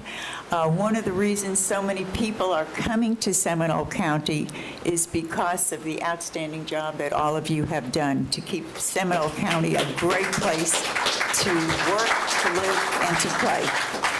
So I just want to encourage you to keep up the good work. Listen to the people's voice. We have a wonderful, wonderful group of people in Deer Run. They all want public space. So please listen to them and do what's in your heart. And I hope you all do the right thing, which I know. Keep Seminole green. Don't lose the green space. You can't get it back. Thank you so very much for all that you do. We appreciate it. Thank you. Thank you, Sandy. Ladies and gentlemen, normally we don't allow people to get overly excited and clapping and everything, but you all have been so polite about it. There's been some shouting matches in the past between different. You've been so polite. I've just allowed it, and I thank you very much. Let me just say one thing. Oh, I'm sorry. I wanted to add one more thing. Of course you did, Sandy. Okay. You're like my mother. She never finished. In Manhattan, in New York City, when Michael Bloomberg was the mayor, he made it a point to have every resident of New York City be within 15 minutes of green space. And he did a great job doing that. And many county managers have looked at that because who would think that in Manhattan, in New York City, you can have green space within walking 15 minutes? But it actually happened, and it was a big deal for the residents of New York City. Sandy, now with the COVID, we don't know, but actually it was a great plan. So we can do the same thing. If they can do it in New York. Thank you, Sandy. We can do it in Seminole. Yeah. Thank you. I think a lot of those folks that Bloomberg put 15 minutes away are now 15 hours away. I will just tell all of you that I would say 95% of all citizens of Seminole County are a minute away from a green space, and I'm very proud of that. Also, things have been mentioned about saving green space and not asphalt. Let me tell you something about this county and the county commission you have before us. We have been, and my fellow members, they have been diligent in strongly supporting the protection of what you all would know as 2 very, very open areas and spaces, one being the Wekiva area and the other being the rural boundary. So this county has more than, and Commissioner Zimbauer loves to bring out his maps, more than 40% has in an areas that you would call protection of rural boundary. At the same time, we are the third most densely populated county in the state. So the two need to coexist. We understand that, and there's a balancing act, and this commission has been very, very strong in that support of that balancing act for the protection of the natural spaces and your quality of life. Now, we've heard everything from the commissioner, from the members of the public. I'm going to close the public hearing. We have discussed this a little bit. We know that right now we're talking about the moving forward, Mr. Durr, I believe, of the MSBU specifically for Deer Run. We're not really talking about the MSBU for Wekiva, but we are asking to move it forward. Move the whole process forward, correct? That is correct. Okay. So with that, Commissioner Zimbaugh. I want to make sure we're clear that the ask from staff, I understand it is, to move forward with the MSBU on the Deer Run, as well as move forward on the property acquisition of both. That is correct. So we get to a closing point on the property. Is that correct? That's correct. Yes. So if that's a motion that's needed, yes, I'm happy to make that motion. So I'll make the motion that we move forward and instruct staff to move to the next step, which is the MSBU with Deer Run, as well as the property acquisition of both, and report back to us. Second. Motion and seconded. Further discussion? I think, further discussion, I think this really is a wise move from this commission. We found during the pandemic, the use of our trails and parks went up 690%. 690% increase. People were cooped up in their homes. This would give us another ability, another area for folks to get outdoors, feed their soul, feed their mental health, get out and see some things without being cooped up inside. So again, an opportunity knocks. A fool only does not pay attention when that knock comes. Commissioner Doran. Thank you, Mr. Chairman. Rick, you did ask us a question, and I'm just curious how you're going to address it. And that was the time period for the MSBU. How we're going to, so we had a recommendation, staff recommendation of 15 years based on the previous MSBU that was put together for Rolling Hills. So we need to either change that now, or, because I'd like to ask the motion, I think it should be 20 years. Well, I think that's premature, though, isn't it? We need to wait till they come back with that stuff, I think. It's not what I'm hearing now. Yeah, we kind of need to know that now, because what we're going to come back with you on is a vote from the general public, and they need to know around Deer Run, and they need to know exactly what the terms are, if you will. Okay, so Commissioner, you have the motion. Did the motion include a 15 or 20 years? I would include a 20-year. I think what I've heard from some of the people in the public, there's some concern with some of the aging residents of the area. From a business perspective, I concur with my fellow commissioner. I prefer paying things down quicker, especially when there's a small nexus of difference. That said, I would go with the 20-year in fairness. The seconder would agree. I have a question for staff. Commissioner Hurd. So do we have an idea what the additional cost is? It's 5 more years of administration and staff costs. We can get you that. I can't tell you today. Well, we're looking to make that answer today, so that... It's built in. I think she's asking the cost to the county, not It's the cost. built into the It said the cost. financing fees were in the bullet, the asterisk on the bottom said the financing fees, not necessarily the administrative fees. Ladies and gentlemen, I don't mind 20 or 15 years, but let's be honest.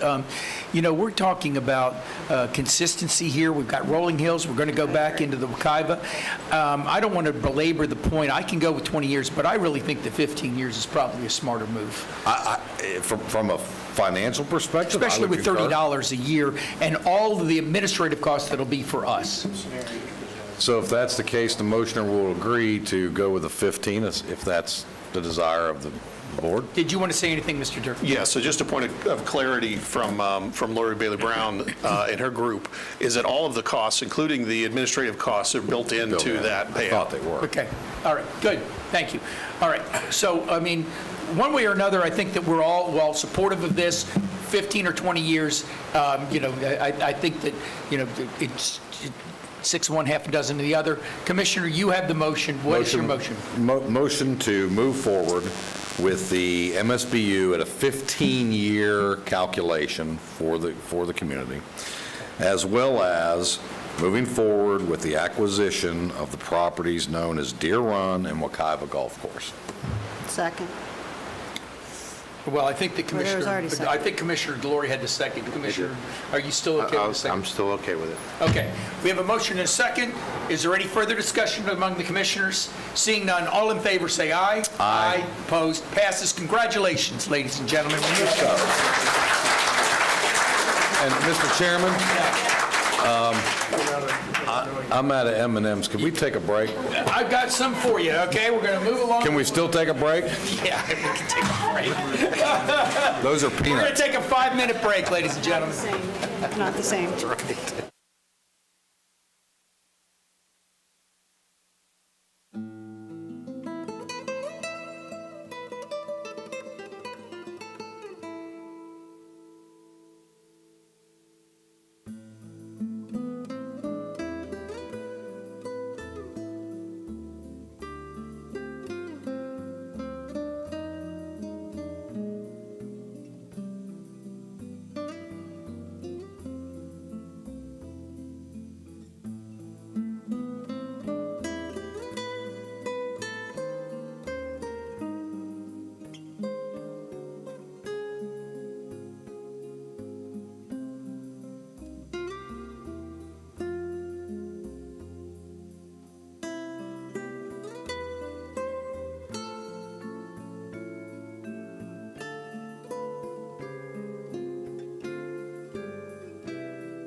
we'll catch up. We've got a presentation of 5 points, and we want to welcome Commissioner Lockhart, who's been able to make it from her travel problems. So we would like presentation update for 5 points from our Public Works Director, Mr. John Dresch. Mr. Dresch. Good morning, Kwaziraki John Dresch, Public Works Director and County Engineer. We have the update presentation for the Seminole County Justice Center, known as 5-point improvement. The presentation is broken down into 3 parts. The first part will be presented by Rick Bundy with Warden Smith and Nathan Butler with HKS. Second part, I will be talking about the roadway and drainage improvement with M. And the third part will be financed by the Resource Manager Director Bailey. With that, I'll turn it to Rick. With all due respect, I didn't hear the tail end of your last name. No, please, just come on up and, no, not you. Of Dredge? No, Rick. Oh, I haven't even said my name yet. No, I know from Mr. Dredge. We couldn't hear what he said. I'm sorry. All right. Okay, Rick Bundy, 750 Monroe Road, Sanford, Florida. I want to thank you all again for allowing us to provide you with a design build status update on the 5 Points project. The phase we're on is the Juvenile Assessment Center, the parking garage, the central energy plant, and the annex building. So I will say, Mr. Durr, this is number one in our heart, and it's probably a pretty good tie with staff's heart, too, on this project. And by the way, don't let me forget, I got your chipping wedge, your chipper from the golf course. But no, real quick, who I brought with me is Nathan Butler. He's our lead architect with HKS. And I have Stephanie Farmer, who's our senior project manager, who kind of led the whole design process for Wharton Smith and HKS. And also with me is Russell Garrison. Russell Garrison is one of our senior project managers, and he will be overseeing all the construction on the Juvenile Assessment Center and the parking garage. So with that, I'm going to turn it over to Nathan, and he's going to give you an update on the design and progress. All right. Thank you, Rick. Good morning. My name is Nathan Butler with HKS Architects, 225 East Robinson Street, Orlando, Florida. And it's a pleasure to be here with you all this morning to give you an update and a status report on the design progress for the 5 Points complex. I've got up on the screen now kind of a snapshot of the master plan for the complex, which I know many of you have seen before. Our team has worked quite diligently to sustain the intent and the spirit of this master plan. For this portion, this phase of the campus development, the portion of our design build team's project includes the courthouse annex building, which is highlighted with the dashed circle in this graphic. The parking garage, which is just to the right of that in this image, and then the central chiller plant, which you see highlighted at the top of the page. And the Juvenile Assessment Center, which our team is also working on under a separate contract, is kind of co-located there adjacent to that central chiller plant as well. And then there is a utilities and an infrastructure package which goes with this. You'll see a blue dashed line which indicates the initial kind of phase of that, connecting all of these facilities together with new infrastructure improvements, and of course surface parking to go with that. I wanted to include this image to kind of start out with, to set the tone for and give you some insight into our team's approach to this project. We took a very hard look at this as a design build team when we first came in and presented and pursued in the hopes of winning this project and to be able to work on it with you. And we brought with our team and have carried forward with that in conjunction with staff and with the team that you all have assembled from the owner's representative side to bring forward this concept of balance, of trust and collaboration, cooperation, and equity. And for us as architects, this image really captured our imagination with these clasped hands that kind of represented that. And you'll see as I go through this presentation how we kind of integrated that spirit not only into the collaborative spirit of how our team has worked together, but how we've approached this from an architectural and design standpoint. The master plan and the criteria that were set for this project included some very clear guiding principles that we have kept central in every step and every part of our decision-making through this process to where we are today. Those principles are spelled out here in terms of the high-performance nature for the buildings and the development associated with this project. The knowledge that this is, at minimum, a 50-year building effort that we're putting forward, that it needs to be adaptable for future flexibility and accessibility. It should include a state-of-the-art technology and be focused on the wellness and well-being of the occupants and the users.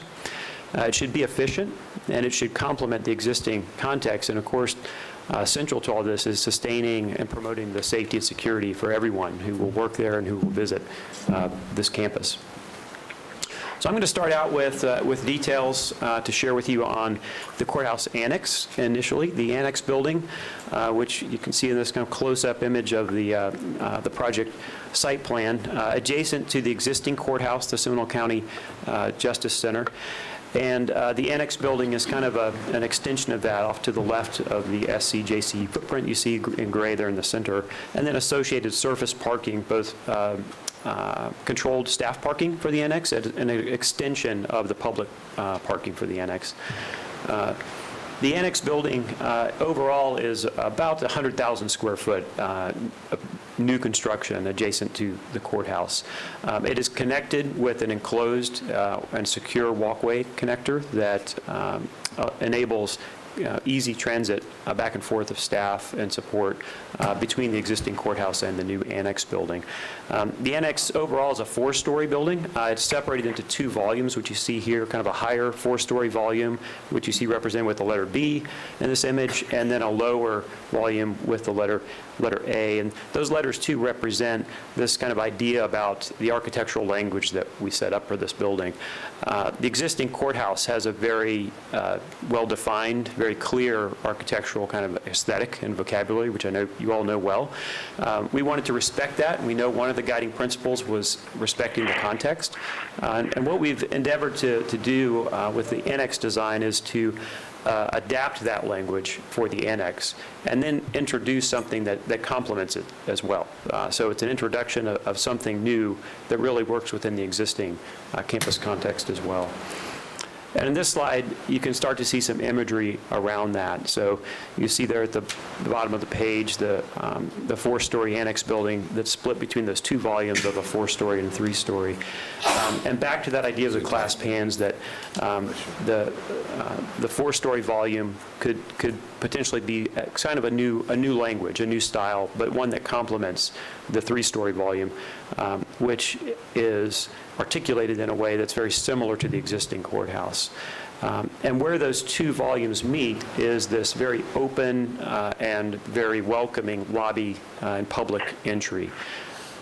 And that entry is situated on axis with the existing fountain and the Heroes Memorial that is on the site today. So it respects that and also respects the axial kind of organization of the site that was set up in the original construction of the courthouse. So this is a rendered view showing both buildings, the existing courthouse in the center and then the new annex building off to the left. This is kind of a view as you would be moving along 1792 along the eastern side of the site. So you can kind of see how these 2 buildings relate to one another. They're separated, but very much closely related. But obviously, an important aspect of this was respecting the original courthouse. The original courthouse, to us, should always be the focal point and the center point of this, and anything we're doing should be in support of that and should complement that. This is a view looking toward the annex from the surface parking area. And so you can see that fountain in the center that I mentioned that's on axis with the entry to the existing courthouse there on the right. But then straight across from the fountain is the open and kind of glassed-in area of the public entry where that 4-story and 3-story volume of the annex meet. So a very clear kind of organizational concept and really helps to support wayfinding and ease of navigation around the site for all those who will visit there.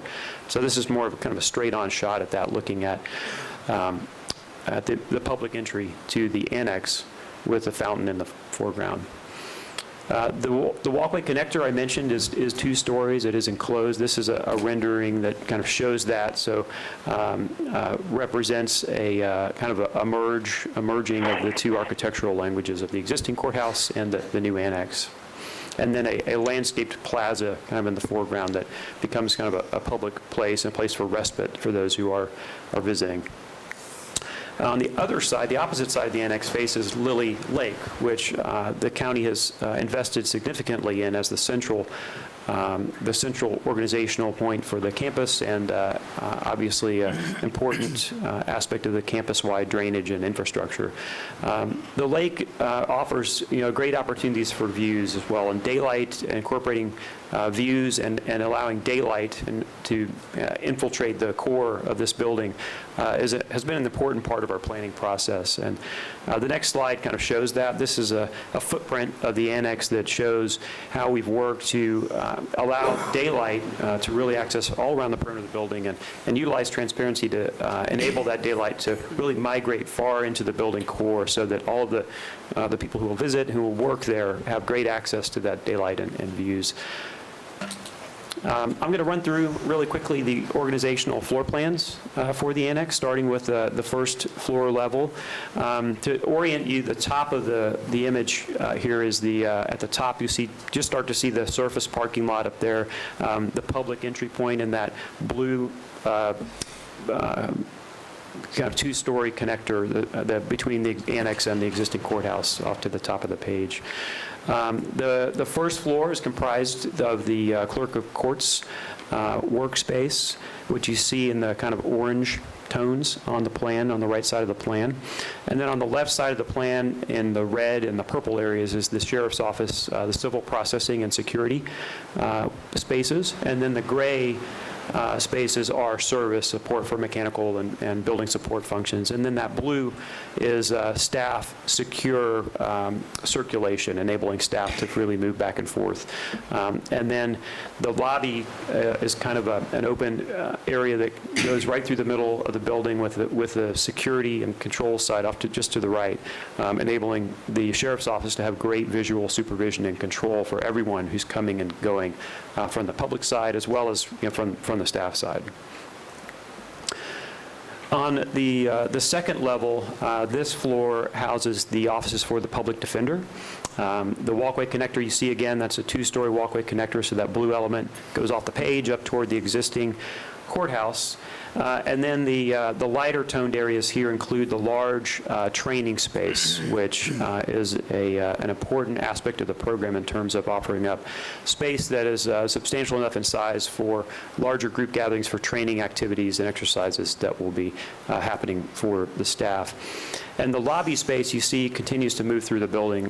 The lobby that on the public side is a 2-story volume with an open stair in the middle, which you see right there in the center of the plan. The third and fourth floors of the annex house the state attorney's offices. So this is a view of the third floor, again with that central lobby, and then we're looking down on the roof of the walkway connector in this view. And you'll see another open stair in the center here, which is a communicating stair for the third and the fourth floor for the state attorneys to easily move back and forth between the 2 floors. So this is a view of that fourth floor. As I mentioned earlier, it's a smaller footprint, so you see the roof of the third floor below that. We're housing mechanical equipment within an enclosed space on the roof as well. So it's kind of discreetly placed, but in a very efficient and very functional layout. We've been asked to look at some options on ways to include the potential for addition for a photovoltaic array on the roof of the annex. And knowing the county's focus on sustainability, and I know that you all have endeavored and brought on board your consulting team to help you with this analysis. We've been working closely with your owner's representative team and across our design build team to run the numbers on this. And for the annex, we've come up with 2 options. The first option you see here, which we're referring to as option A, places an photovoltaic array on both the high roof roof and the low roof of the annex, and this is an array that would basically sit on the roof. It would be ballasted and sit right on the rooftop. So fewer roof penetrations, lower price point. We're estimating this at right around $966,000 with a return on investment of between 24 and 29 years. This would be an array that would give us an output of about 350,000 kilowatt hours per year. The next option we've looked at is option B. This concentrates the array entirely on the high roof of the annex, and we kind of referred to it as a canopy approach. This elevates the array up above the roof. It's on a steel structure that sits up above the roof, and as you can see, and I'll flip back and forth here, option A, there's holes in it, right, where there are elements on the rooftop, elevator overruns that come up and poke through the array in option A. In option B, with it being elevated, you don't have that. So this array goes all the way across the roof. In this configuration, it gives a slightly higher output, 408,000 kilowatt hours per year. It's a higher price point because it is elevated. There's more structure and more roof penetrations that are involved in that. So with the higher price point, it's a longer payback. So you're looking at a return on investment that's closer, between 33 and 40 years for option B. In terms of sustainability, I mentioned earlier providing access to daylight and views has been an important consideration for our design team. In addition to that, we've been working very hard to identify cost-effective materials that do include recycled content, specifying materials with low VOC, for controlling and limiting off-gassing of those compounds. And also looking at long-term and flexible use as was one of those guiding principles. So utilizing modular or demountable partitions that can promote ease of reconfiguration of the workspace over time. In addition to that, occupant wellness, something I mentioned earlier, offering options, choices for how to get around this building, having these open stairs, which both promote wayfinding but promote wellness in terms of offering alternatives to the use of elevators for staff. In addition to that, we have been working to incorporate enhanced air filtration, incorporating ultraviolet light treatment into the HVAC systems, as well as specifying families of materials that are easily cleanable and easily maintainable to maintain sanitization and promote your cleaning protocols across your buildings. Moving on to the parking garage. The garage highlighted in this site plan is located across Esslinger Way, so it's adjacent to the public safety building. The garage will be situated in the existing surface parking lot that is just to the west of the public safety building. So north in the site plan is kind of to your upper right. The parking garage, you see an enlarged site plan of that here. It's 5 levels of structured parking. There are 2 points of ingress and egress for this garage. The primary access drive comes off of Esslinger Way, and then there's an access point you see with the arrow, in and out arrows there on the top of the plan and off to the right of the plan. In terms of the parking summary for this, we're creating 459 new parking spaces with this garage in the current design. We are displacing a certain amount of parking in the surface lot, about 142 parking spaces, so our new net total is 889 parking spaces within this lot. So it's an increase of a little over 300 spaces. We started out with 572 total over there. I should mention as well, before moving into this rendering, that the upper level, the 5th level of this garage, we've also planned for that to be secure parking for the sheriff's office. So there are access control gates. So the first 4 levels are designated for open parking access for visitors. And then that 5th level is designated specifically for sheriff's office and vehicle parking. This rendered view shows the configuration. This is the elevation towards Esslinger Way. So this is the primary elevation of the garage that you'll see when you come in off Esslinger. And from an architectural standpoint, we've really worked to kind of more closely align this building and its materials palette, color palette, with the public safety building that it sits right next to.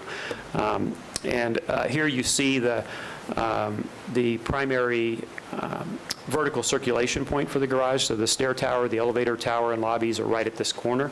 Again, those are placed for very easy wayfinding and to promote ease of navigation for visitors to the site, so you can very quickly see where you're coming and going from. We've also been asked to look at an option to include a photovoltaic array on the roof of the garage. This option does have some drawbacks. We are, as a design build team, we are mobilizing as we speak here today for construction of the garage. The garage building permit has already been reviewed and is ready, and the design build contractor is already mobilizing for field offices and setup. So the addition of a photovoltaic array for the garage offers up the potential to generate about 445,000 kilowatt hours per year. So it's a higher output. It is a higher cost because we're dealing with, again, elevating that array above so we can park under it. So this cost is a little over $1.8 million, so a longer payback as well, 35 to 40 years. And then beyond that, there's the potential for a delay for the construction start. If this option were selected, our design build team would need to go back to the drawing board, quite literally, and incorporate an array into the structure and kind of rework that through our engineering and design processes. To give you an update on the central chiller plant, as I mentioned earlier, that's located up on the top of the image on the site plan. The chiller plant is located very close by to the Advent Health building, which supports is closely located to the detention facility. The chiller plant is just over 5,000 square feet of enclosed space, which houses, of course, the chiller equipment and workspace for staff and maintenance staff that will operate the facility. It includes 4 1,100-ton chillers and is sized for future expansion as well, and providing space and systems for ease of installation and the future expansion for growth. And you'll notice as well, we do have an adjacent surface parking lot here that is sized not only to support the chiller plant, of course, but to provide additional parking to support the other facilities around the campus as they will come online over time. Wanted to give you a quick update on the Juvenile Assessment Center addition as well. That facility, as I mentioned, is located very close by to the central chiller plant that we just looked at. The blue box here represents about an 8,700 square foot addition to the existing juvenile assessment and detention facility. This is expanding both the holding capacity and the workspace for the staff who operate this facility. We're providing improved access and supervision for the visitation functions at this facility, as well as enhancing the ingress and egress for staff and for visitors. We wanted to give a quick snapshot for you all of our process of incorporating stakeholder input. As you can imagine, there are many different groups involved in terms of the groups that will use this facility, will operate this facility. We have met with all of those groups and have been very careful about how we have listened to and approached incorporation of that user group input. From the standpoint of the courthouse annex, you'll see a listing here in terms of our interface with the clerk of court, with the public defender, sheriff's office, and state attorney, in terms of incorporating both added enhancements for site ingress and egress in the way of a secondary vehicular entrance point on 1792, incorporating additional paging systems for the building, that enclosed walkway connector that I mentioned, connecting to the existing courthouse. We've really gone through a careful review of the space program with the user groups, and in particular reviewing the workspace with the clerk of court and staff as well.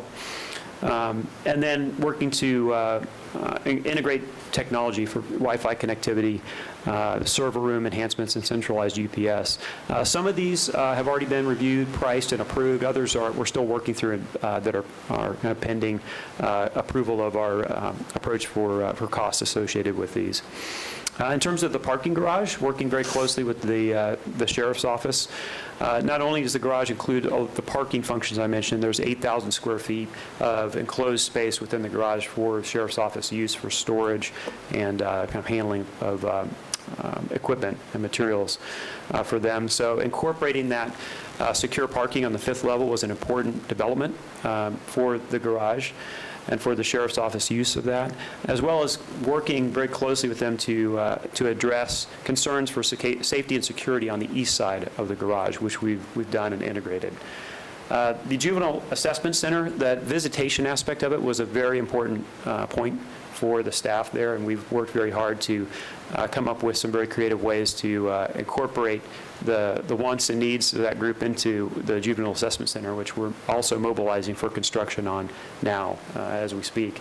And then incorporating site improvements with the JAC that will enhance its connectivity to the overall campus as well. So I would say from the standpoint of our design build team, it's really been a pleasure to work with all these stakeholders. And I think something that all of you, I know, take a lot of pride in is the great work of the groups that work out here on the Justice campus. And we see that every day when we meet with them, for sure. In terms of the campus-wide utilities improvements I mentioned earlier, this is a phased activity where we're working to enhance the sanitary systems, converting those to gravity systems, working on upgrades to lift stations, as well as upgrades to the water main by connection across under 1792 as well. We know the water pressure out there has long been an issue, and working closely with your staff to address that. For a project status and overall kind of look ahead in terms of project schedule, I'm going to turn it over to Stephanie Farmer with Wharton Smith to give you some more details. Thank you, Nathan. Stephanie Farmer, 750 Monroe Road, Sanford. Also a Seminole County resident, just worth noting. What you're looking at up here, and thank you all for allowing us the opportunity to share with you what we've been working on for the past several months. A lot of what Nathan was talking about went into our design, is currently going into our design, and what you're looking at here is a schedule that very closely represents what we proposed to you in October. We had a January notice to proceed. The May of 2023 completion date has been held. The parking garage has pushed a little bit further into February, but that's mostly because of the two enhancements we discussed. The design for the garage was a bit fast-tracked, but we were able to work in that east face to give the public safety building the security they were looking for, and that's what pushed it a couple weeks into February from January. The annex construction is still set to start on November. We haven't pushed that back at all. Even though we did spend some valuable time with the stakeholders, we kind of went backwards a little bit to make sure that the space program that was in the DCP really did fit their needs. We were able to make a lot of adjustments, some of which Nathan went over on the previous sheet. And we still have the May of 2023 completion and the November start date. So we're on schedule with the annex as well. What's mostly different or substantially different here is the CEP construction. We pushed that back after further review. Initially, we had that starting closer with the annex, but the completion left you with 6 months of a building and equipment that really wasn't going to be in use until it had full load from the annex. So we thought the better thing to do with your warranty period and the operation of the plant was to push back that construction so that it better aligned with the annex construction. And so you had a little bit more advantage with the warranty period for your equipment there.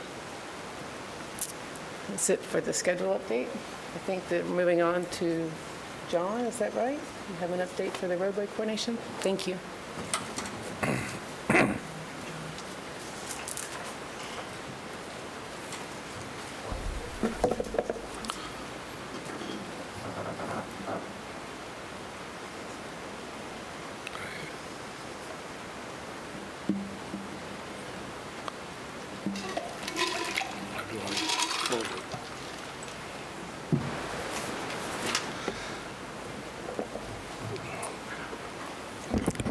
Okay, other project and other improvement is going on 5 Point under different contract, and like the roadway system, the roadway system is currently under the design by Packer Assist, and can't read it from here.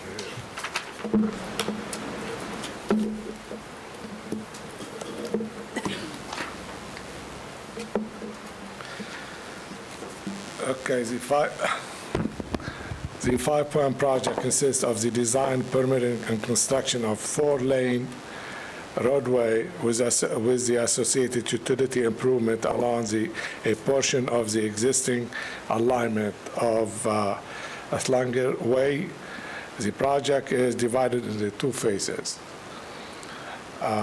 Phase 1 entails the final design and permitting and construction of the widen of Atlinger Way from 1792 to the existing Animal Service building, and the new roadway extension from Atlinger Way to Lake Mini Drive will be also 100% design and construction. Phase 2 will be the rest of the project and will be 30%. Can you move? Okay, if you look at the layout, and the one in yellow, it is the roadway improvement is a part of the current annex buildings project. The red, will be the red portion will be for the 100% design and construction, and the blue will be only 30% design, and in the future will be the 100% in construction. Can you go to the second one? If you look at the schedule, the schedule will match up with the improvement of the annex and other improvement. It is about 30 months period. We already is 5 months in that project, and the engineer is Pegasus Engineering, and currently the design costs about $823,350. You want to go to the second one?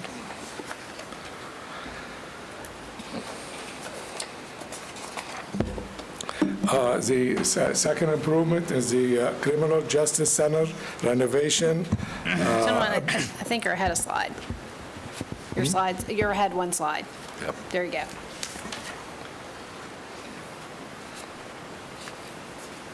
Yes, okay. The second part is the Criminal Justice Center renovation. As a part of the master plan under Phase 1, the renovation of the existing criminal center necessary to make the county court system whole. The design bid build project include limited renovation on the ground floor, major reconfiguration of the second and third, and building-wide technology upgrade. A key component to this work is phasing and swing plan to limit to the impact on the daily operation, since the building and the core system will remain in full use during construction. The other portion of this project is evaluating the existing building system to allow the connection to the recently designed chiller water loop under the 5 Point connection annex project. The complete project has recently been awarded to DLR, a group for design services. Staff is currently preparing the work order for this project and anticipate commencement in September 2021. And also, if you look at the schedule I have on board, it is coincides with the remaining of the improvement, coordinate with the remaining of the annex building and other improvement.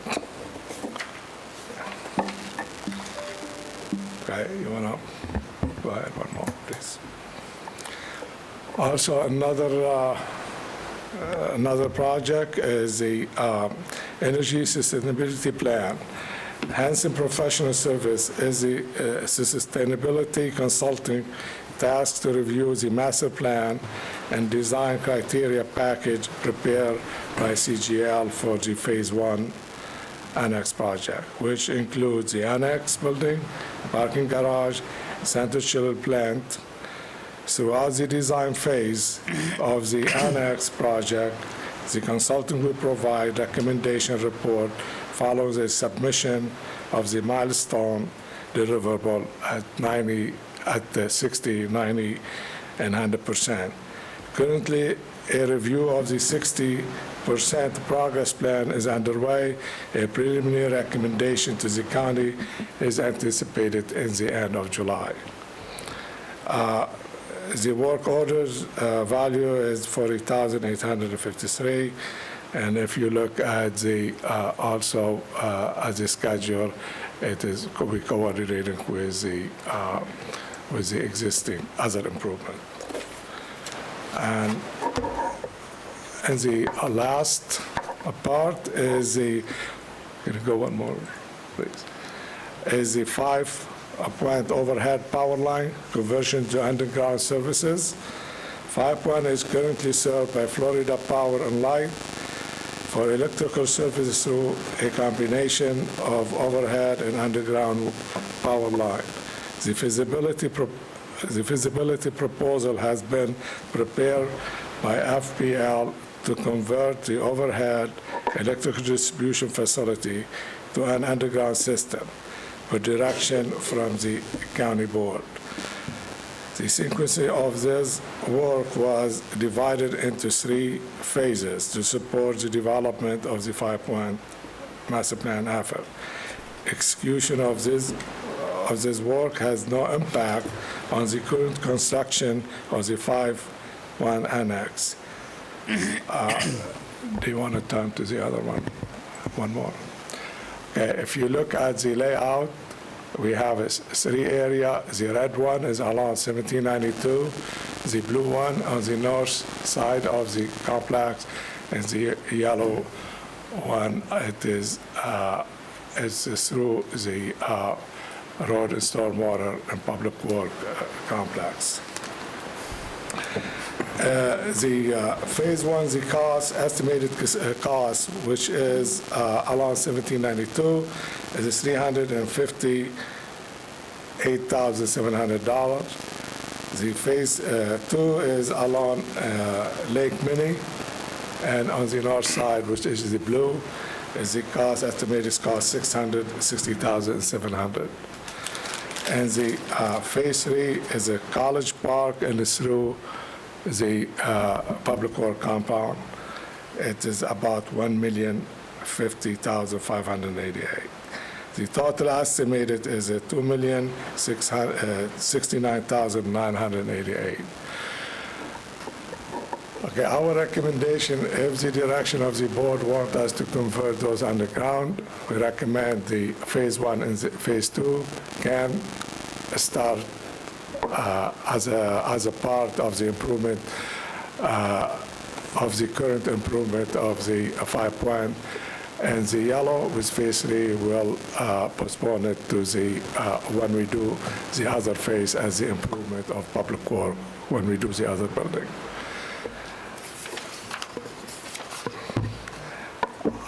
The second part, the financial aspect, will be presented by Lori Bailey of Finance Resource. Mr. Chairman? Yes. Is it possible, before we get into finance, we can start getting to some questions on what's already been covered? I'd love to. That would be fine, Sorry. we were doing so well. I know, but... No, I mean, we were doing so well moving through this. I just want to make sure that we're, coming to a conclusion here. We've got the budget. Ms. Dredges, anything else other than the budget that we have to go through? All right, then we'll stop right now and ask the questions. Go ahead, Mr. Simbauer. So, do we have somebody from Hanson here and our owner's rep? No, we don't have anybody that were not available to attend to He that. just raised his But wait a hand. minute. We have somebody from the owner's rep, but not from Hanson. No, he's not from Hanson. He's a PMA. So I think I heard earlier that we're in the process of pulling building permits for certain structures. And I think I also heard that our resiliency and sustainability aspects, when it goes to solar arrays, I didn't hear off-grid or on-grid discussion there and what was being considered, but it sure sounds like to me we're way down the road on getting any resiliency and sustainability really integrated in this building. I get all the green and the LEED and the LEDs, because nobody's going to convince me we're ever going to put anything in this building other than an LED bulb. And I don't need a consultant to tell me that. Right. What we already provide all the plan for the Hanson, and they should give us a report in the end of July, which is next week. I understand, but I'm hearing our contractors say, we're already pulling permits and without going back into some redesign. So we're done. We're done. Parking He's talking about Just the on- parking yeah, just on the garage. parking garage. The Understood. parking garage. Understood. He's not talking about the other. He's talking about the parking garage. And that's what he's talking about. No, I understand. We should have some recommendation from Hanson next week. Sure, understood. So my concern in that respect is, the whole intention and the reason I supported the resiliency, sustainability movement was that we had them working hand in hand with our contractors so that we were not in a situation of not being able to leverage every aspect of this project. And it sure sounds like to me that we're going to be throwing in after the fact. And if that's not the case, I want to hear about that. And my second question is, our owner's rep. How is our owner's rep not the one giving us this presentation, since we've hired them as our eyes and ears on the ground to run this operation and oversee the operation? So I'm going to ask the county manager to answer some of these things. I'll respond to both of those questions. The first question is with respect to Hanson. Hanson was brought into the fold with 5 points as soon as their contract was finalized. They have been engaged, and they were just recently given the 60% plans. They have given some preliminary comments, as you can see by some of the discussion today, but they were brought into the mix as soon as this board approved that contract and the selection, and then we moved forward with their contract. So they have been working, but they are coming in late because they were brought in late.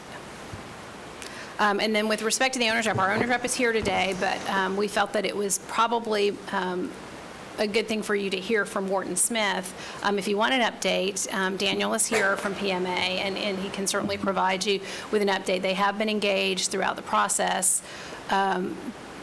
The decision to give you a presentation from HKS and the Wharton Smith team was because they're the team that's actually doing the work. And I can appreciate that, and I understand that, and I love both those individuals and their businesses that we've done business in the past. But again, what's the purpose of having an owner's rep? The reason we agreed to take on an owner's rep was we didn't have the depth of staff, number one. We didn't have time on our staff or staff deep enough to oversee that project. And they're the ones that should be overseeing and managing our contractors and should be reporting to us as our eyes and ears on the ground. And they are fully engaged in the process, and they are engaged in all of the team meetings. And I'm sure that Daniel would be happy to share comments. And I'm sure, and I hope he will. Report out if there's something specific you want to hear from them. It just only my anticipation. Okay, sure. That's who would be doing this presentation today, instead of our staff and the contractors. I have no problem with the contractors and our staff giving us information, but the owner's rep, I think, is the person who should be driving the bus on the presentation. But Understood. For what it's worth. Commissioner Delory. Well, I'm going to go there, so can I speak to the owner's rep? And can you give us your name, please? Sure. Besides just Daniel? I know you're my brother, but I want to know the whole name. Oh, that could be a song. That's good. I heard that. Daniel Sellers, Project Management Advisors, 301 East Pine Street, Orlando. Thank you, Daniel. Question, I know we have a bunch of stakeholders, and I appreciate everyone doing all this work. From the owner's perspective, because that's what you are, have we have sign-off of all the stakeholders that they've agreed with all the input and where the staff is going? Yes, we do. I've written those letters and received them back. Okay, so you have all that. It wasn't easy I understand sometimes. that. But my opinion is that if we're representing these stakeholders, they should be signing off on something at some point, not just a verbal. And I want Well, to they make signed on exact plans. We had a plan lock recently. That's fine. Great. At some point, I don't know when you came on, but I know I've been talking about this over the past months, about pre-pandemic and post-pandemic, where designs have changed, and I'm still looking for a report, and I don't know when we're going to be receiving that. There have been several changes, like, hands-free fixtures in the restrooms and break rooms, the UV light treatment in the air conditioning. Okay. Those were added. Again, I'm not trying to get into the weeds, I just want to make sure that we're hitting all that. So you feel It's on our comfortable radar. that all the pre- and post-pandemic issues are all being addressed? I'm not sure we've taken it to the fullest extent we could. Those would be additional items that could be added. Do we know what they are? Because we haven't seen anything. I have not seen a report. Some of it is space planning, spacing people out further, making more partitions, but that's not a very, pleasant work environment. And is it really necessary long-term? The COVID pandemic has changed the way we work right now. But in your opinion, what do you think? I would not compartmentalize that much in office suites because it creates a negative work environment. And if I could comment on that as well, this is a space that we're not using. We have 3 different users that are using it. We have one stakeholder sitting very quietly on the dais right now. And the team has tried to work very carefully, very closely with all of them to make sure that their needs have been met. So the design of the space and the way that the workspaces are configured are reflective of the feedback that we've gotten from the stakeholders. So I was asking if it was signed off. Yes. Okay. That's important. And I just want to make sure that we're addressing some of the pre- and post-pandemic issues that are out there. So you feel comfortable that we're doing that? I think it's a good compromise, not going too far. Okay, when we talked about the sustainability and HKS was talking about the photovoltaic cells on the roof. Yeah. So if we don't go that route, the infrastructure is still there that we can put them in as a later date? Not necessarily, no. There's 2 different issues there. The garage, when they presented a long time ago, they brought that up as an alternate, and it wasn't accepted, so it wasn't designed in that way. But now it is still an alternate on the annex, and we still have time to incorporate that. But you never would create roof penetrations if you don't have to. I'm not saying the roof penetrations, I'm talking about, is the foundation adequate? Is there enough room for the rectifiers? I mean, you know better than I do, but I'm not We trying to have get to located where to put the equipment, and yes, you could add a ballasted system at a later date. We're hoping to get more of a direction on this today as far as which scheme you might want to do, but it is okay right now in the timing with the annex to add the PV. But if we don't want to go the full aspect of the PV, where we just want to put the infrastructure in, that's already incorporated into the building? No. No, the more expensive scheme would be adding steel, a whole entire steel canopy to elevate the panels. That's a big deal. That's not what I asked. What I asked was, is the foundation and the structure adequate enough to handle the PV on the roof? I'm not talking about the structure on the roof. Right. I'm just talking about up to the roof. Yes. So that's adequate. Yes. Okay, and then when we talked about parking, is there enough, because this is a 50-year horizon, is there enough parking for the judges secured-wise? We have not changed that. That's not in our scope. I understand there's an overall analysis of parking, which places it somewhere in the campus. Well, I know that, but judges, and I'm not a judge, but I just hear from them periodically that they need secured parking. Think about it. They do. True. So, I mean, is there adequate secured parking for judges? We have not been asked to modify that. They have it now. It's there now, yes, right? It's there behind the courthouse now. Yeah, but this- And that would be changed slightly, I think, when the road comes through, the wider road. It might clip a couple spaces. But we're looking at a 50-year horizon, so there's going to be more judges added at some point. There's not a plan for more additional secure parking behind the courthouse. We're going to have secure parking beside the annex, though, for state attorneys, public defenders. I understand that, but I'm talking about the judges. I'm not talking about the state attorney people. That is a good idea, and I think it could be looked into. We haven't done that yet, though. And would certainly be a component of the actual criminal justice center renovation. That's where the judges' quarters and the judges' needs will come into Okay. to review. Because we need to be looking at this, as you're the owner's rep, 50 years down the road. Right. We need to be more involved in more of the projects like you're talking about, so it's more holistically approached. I get what you're going for. Oh, you're not? Or you are? No, we're not involved in the renovation yet. But you are involved with the site. For the annex itself, the garage, the CCP, and the JAC. So the chiller building, that's got a 50-year capacity to it, so any construction on that site, 50 years from now, can be plugged into that chiller? On the chiller site? Yeah, That chiller will serve the entire campus eventually. that's what I just said. Right. Okay, so there's enough capacity, whatever you put in those four Yes. 1,100-ton chillers there, should have 4,400 tons. There's room for a fifth one. There's expansion possibility. I understand that, but is that redundancy or is that capacity? That's somewhat redundant. It's always supposed to be an N+1 scenario. Oh, yeah, Yeah. I've heard about that. So is the 4,400 tons for full build-out, or is it 5,500 tons for full build-out? I believe it was 5,600 somehow, but that's kind of the right math, yeah. That's with the additional chiller someday. Okay. Anything, other, yes, Commissioner Zip. Yeah, I wasn't finished with this individual. Sorry. No. So tell us a little bit about any challenges or speed bumps you've hit along the way since this project kicked off, and are you finding your way, and are we working our way through that? Has there been any challenges? Oh, yes, there have.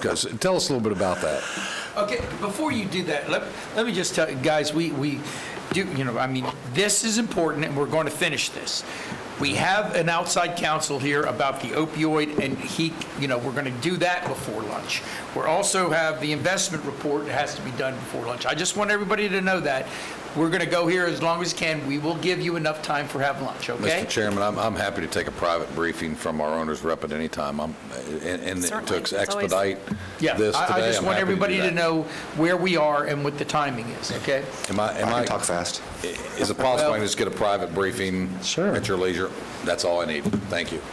Okay, other questions right now? I do want to, though, and just very quickly, reinforce I'm for the not rushing. record that PMA has been involved every step of the way, and we're looking at, they are not an element of the Criminal Justice Center renovation.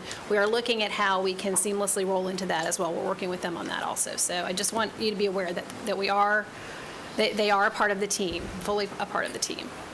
And they've been a great, wonderful partner on the team as well. Thanks. Any questions, further questions at this point of the owner's rep? Thank you very much, sir. You're very welcome. Lori, you, on the finances here? And then, County Manager, I want direction from you as to what you're asking for us today after this. Lori Bailey Brown, CFO, Resource Management Director for Seminole County. So last October, the board approved a $75 million line of credit to begin construction. This financing option was selected to reduce borrowing cost initially. The interest rate is 80% of LIBOR plus 0.59%. We're currently paying 0.75% interest, which is the minimum. This line has funded the court annex, the parking garage, and chiller plant, and design of the Criminal Justice Center. We anticipate going out for bonds next summer as design completes and we begin to get ready for construction.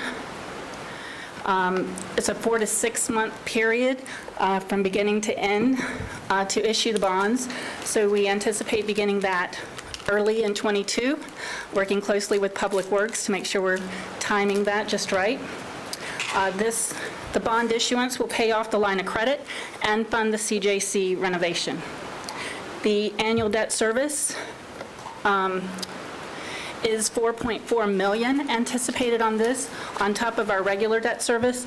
And it is structured around existing debt.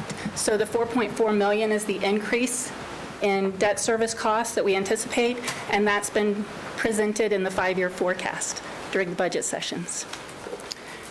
If there's any other questions? Questions? Thank you very much, Lori. Sure. All right. I hesitate to ask, but Mr. Dredge, is there anything else?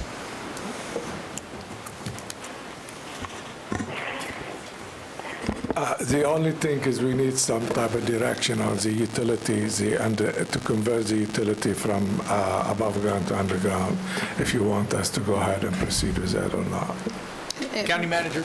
We also need some feedback on the PV on the annex building, the photovoltaic. When you say feedback, you mean for what? The design?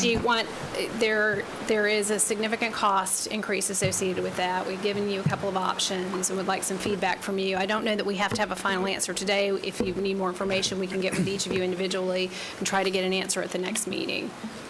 Mr. Chairman, I'd like to get additional information and have this back at the next meeting. That's what I'm going to need as well. Is there any other, yes, Commissioner Herr? I'd be glad to give you some initial feedback right now, and that is that you have two very viable options with putting solar in on the roof of the other two buildings, not to hold up the garage, and that seems to be the most expensive option anyway. And so that would just be my guidance. I would also suggest that if you're going to do underground, do it now. Yeah. Exactly. If we're going to do underground, do it. Well, my problem with the underground, I agree with the underground. Unfortunately, we didn't take FDOT up on their offer when 1792 was being done, or we would have not had the cost on the 1792 going underground.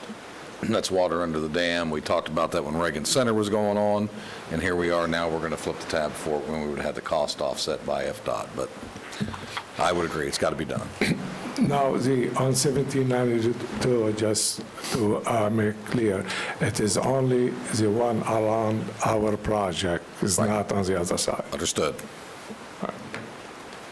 County Manager, you need anything else? It's great feedback. I do appreciate the feedback, but we'll get with you individually as well, just to kind of firm that up. And then at the next meeting, I'll bring it back up under my briefing or report, one of those 2 points, and maybe we can get some more direction on that. If I can read the commission right now, I would say that this is great information. It's a lot of information, and we really didn't know what you all wanted us to do. And so if we can get that feedback and have the individual discussion prior to the next meeting so that we know where we are, what you want us, what direction you want from us, I think that would be good for all of us. Okay? Perfect. Okay, does everybody agree with that? Sure. Okay, fine. Thank you. Thank you very much. All right, the county investment report. Scott, are you around? I know you're. I am. Can you guys hear me? Yes, we can. Go right ahead, Scott. And for those of you who are well, I'm going to move Scott, pretty quick. I know, Tim, you're going to move the Wait, hold on, for me, Scott. so we'll- Hold on, Scott. Yes. Just before we get started, for those of you who are following along electronically, the report was added to the very end of the agenda because we didn't want to muddy up the numbers. So if you're looking at it electronically. So I'm sorry. Sorry, Scott, go ahead. Okay, so just before you, Scott, so 5 points will be on the agenda next meeting. Yes. Okay, everybody got that. All right, let's move along. Scott? Okay, and I will go through this quickly. First slide, Tim, slide 1. Right now, the Delta variant is asserting itself, and basically through today, it's quadrupled nationwide over the last month. And even though the numbers are still relatively low relative to where they were in January of this year, it is starting to slow the economy down. There is more caution in play. second quarter GDP comes out later this week. It's expected to be up 7.6%. It's still very strong, but not as strong as it was looking a month ago.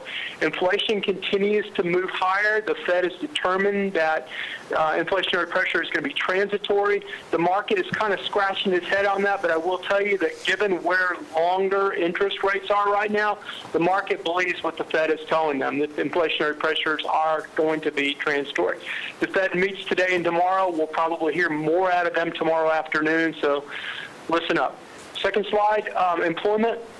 Had a good employment report in June with 850,000 jobs being added back. We're still 6.8 million short of where we were pre-pandemic. The number of posted jobs is much, much higher at 9.2 million, so there's still some reluctance on people to come back. That will end and has been ending because the federal unemployment benefits expire on September 6th, and about 26 states have already opted out. So those states are seeing job growth move quite a bit quicker. Going on to inflation, I'll just let you look at the graph on the right-hand side. This is expected to be transitory, but inflationary pressure is in a lot of instances near a 30-year high. So investment choices. First thing I want you to note is that on the next slide here, that Treasury notes are lower than they were whenever we were last meeting. Quite a bit lower. The good news is we saw how quickly they moved higher and jumped on it and made a lot of purchases at the highs. So, I'll talk about that in a little bit. The investment options are not quite as good as they were last month. We do expect that, if people start to believe inflation is a little bit more than the Fed believes it's going to be, these rates will move back up to a little bit better level. But for right now, they're just flat out not very attractive. And the pool levels have been moving down at the same time. Going on to the next slide, notes and recommendations, upcoming maturities. There is one in August. It's small. It's only $10 million. It's at a 165 yield, which we bought more than a year ago, which we're going to be sorry that it's gone, but it won't make that big an impact given the size of the portfolio. Recent purchases, these were all done since the last meeting. Two $20 million blocks at the 2-year and the 3-year Treasury at 27 and 48. Again, those are very near the highs that we had seen for 15 or 16 months. They're since lower. That $15 million Treasury note to May 2022 hadn't settled as of the June report. It did settle afterwards, but we made that purchase. Recommended purchases, that February 2023, which puts us roughly at 18 months before the Fed could ever be expected to raise overnight rates, we feel like is the best value. I still would like to continue adding to Treasury positions, but it's got to be the right spot. So we can put a 14 on, which is higher than the 9 and the 8 that we're seeing in the pools. So we can lock in at a higher level, again, increase the Treasury amount on the portfolio. I should also mention that we had an opportunity yesterday that presented itself to move from a variable pool rate of 9 into a fixed rate for 1 year of 14 on 10 million, and we did that. Those are the opportunities that Palm presents from time to time, and they did yesterday, and the clerk's office brought it to my attention, and we agreed it made sense to jump on it before it disappeared. So, the recommended purchases, again, is $15 million more of Treasury notes to February 2023. We feel like that's the best spot on the curve. So the monthly expenses will be paid from the Florida Prime pool balance.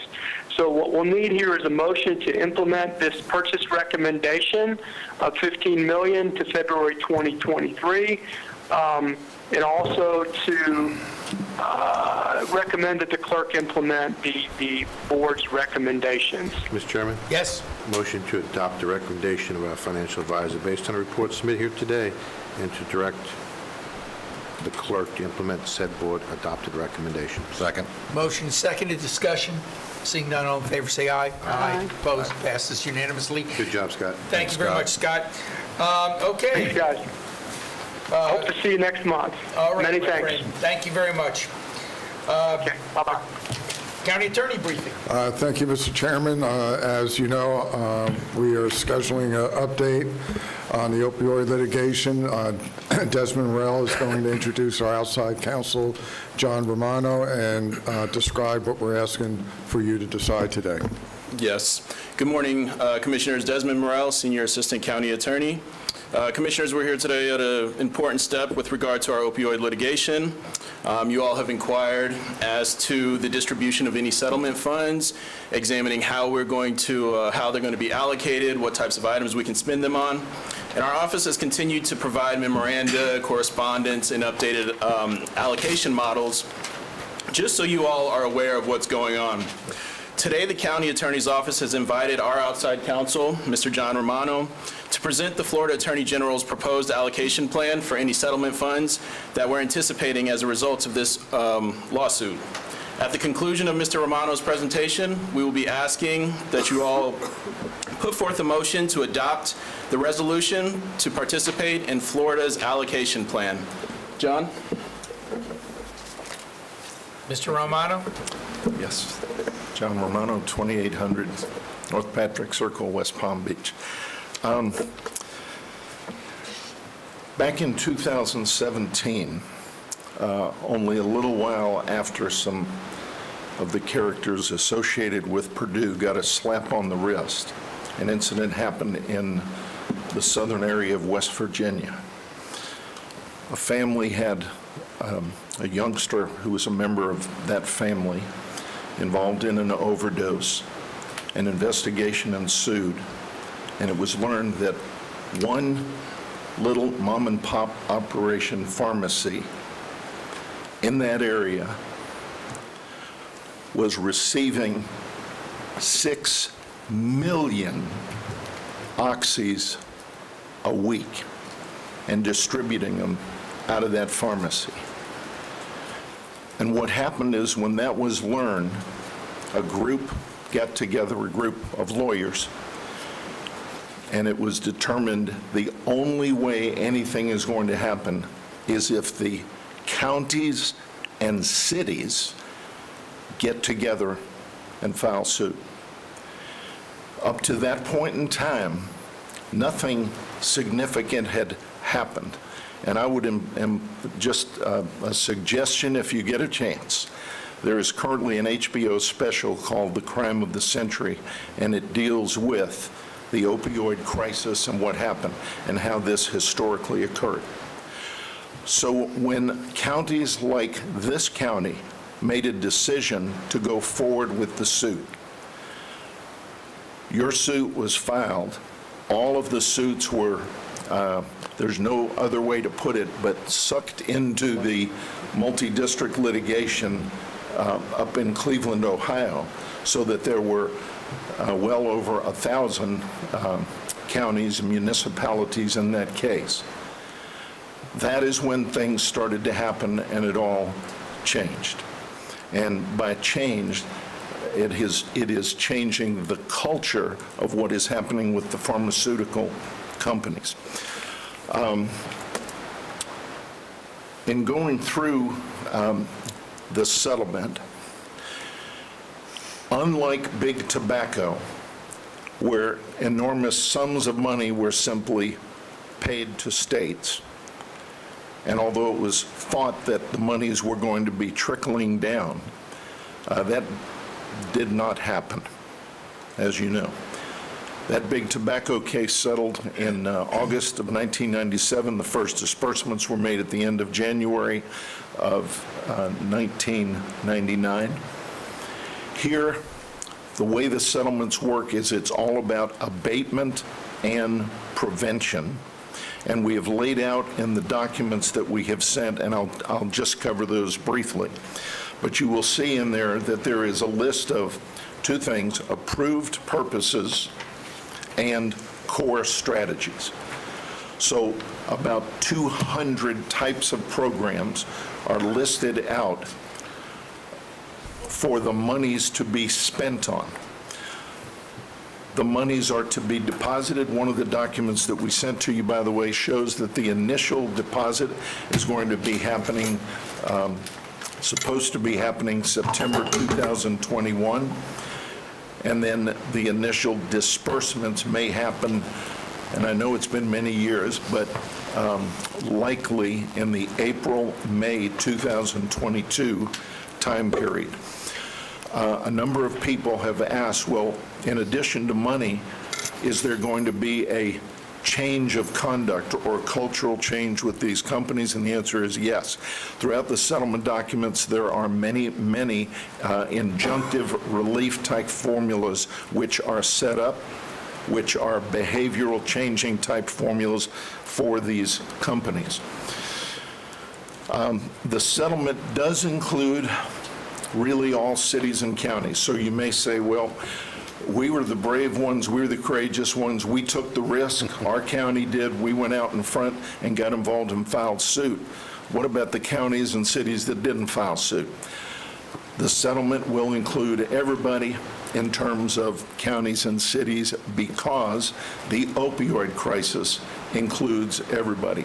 And it has been determined by everyone who is opting into the settlement that that is the best thing to do, everyone included.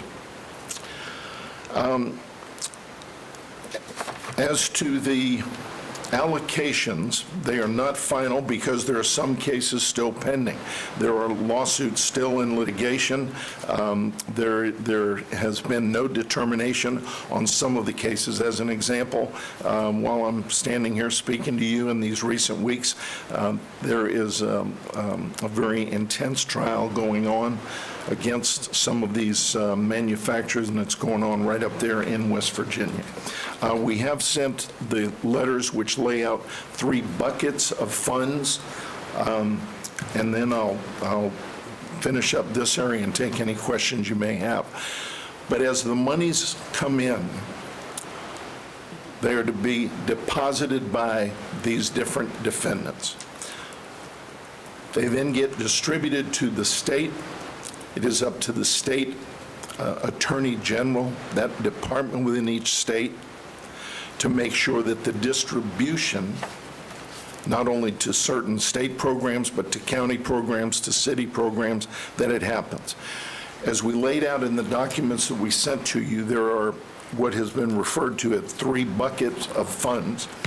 The first bucket is the city-county bucket, where 15% of all of those funds will go into that bucket.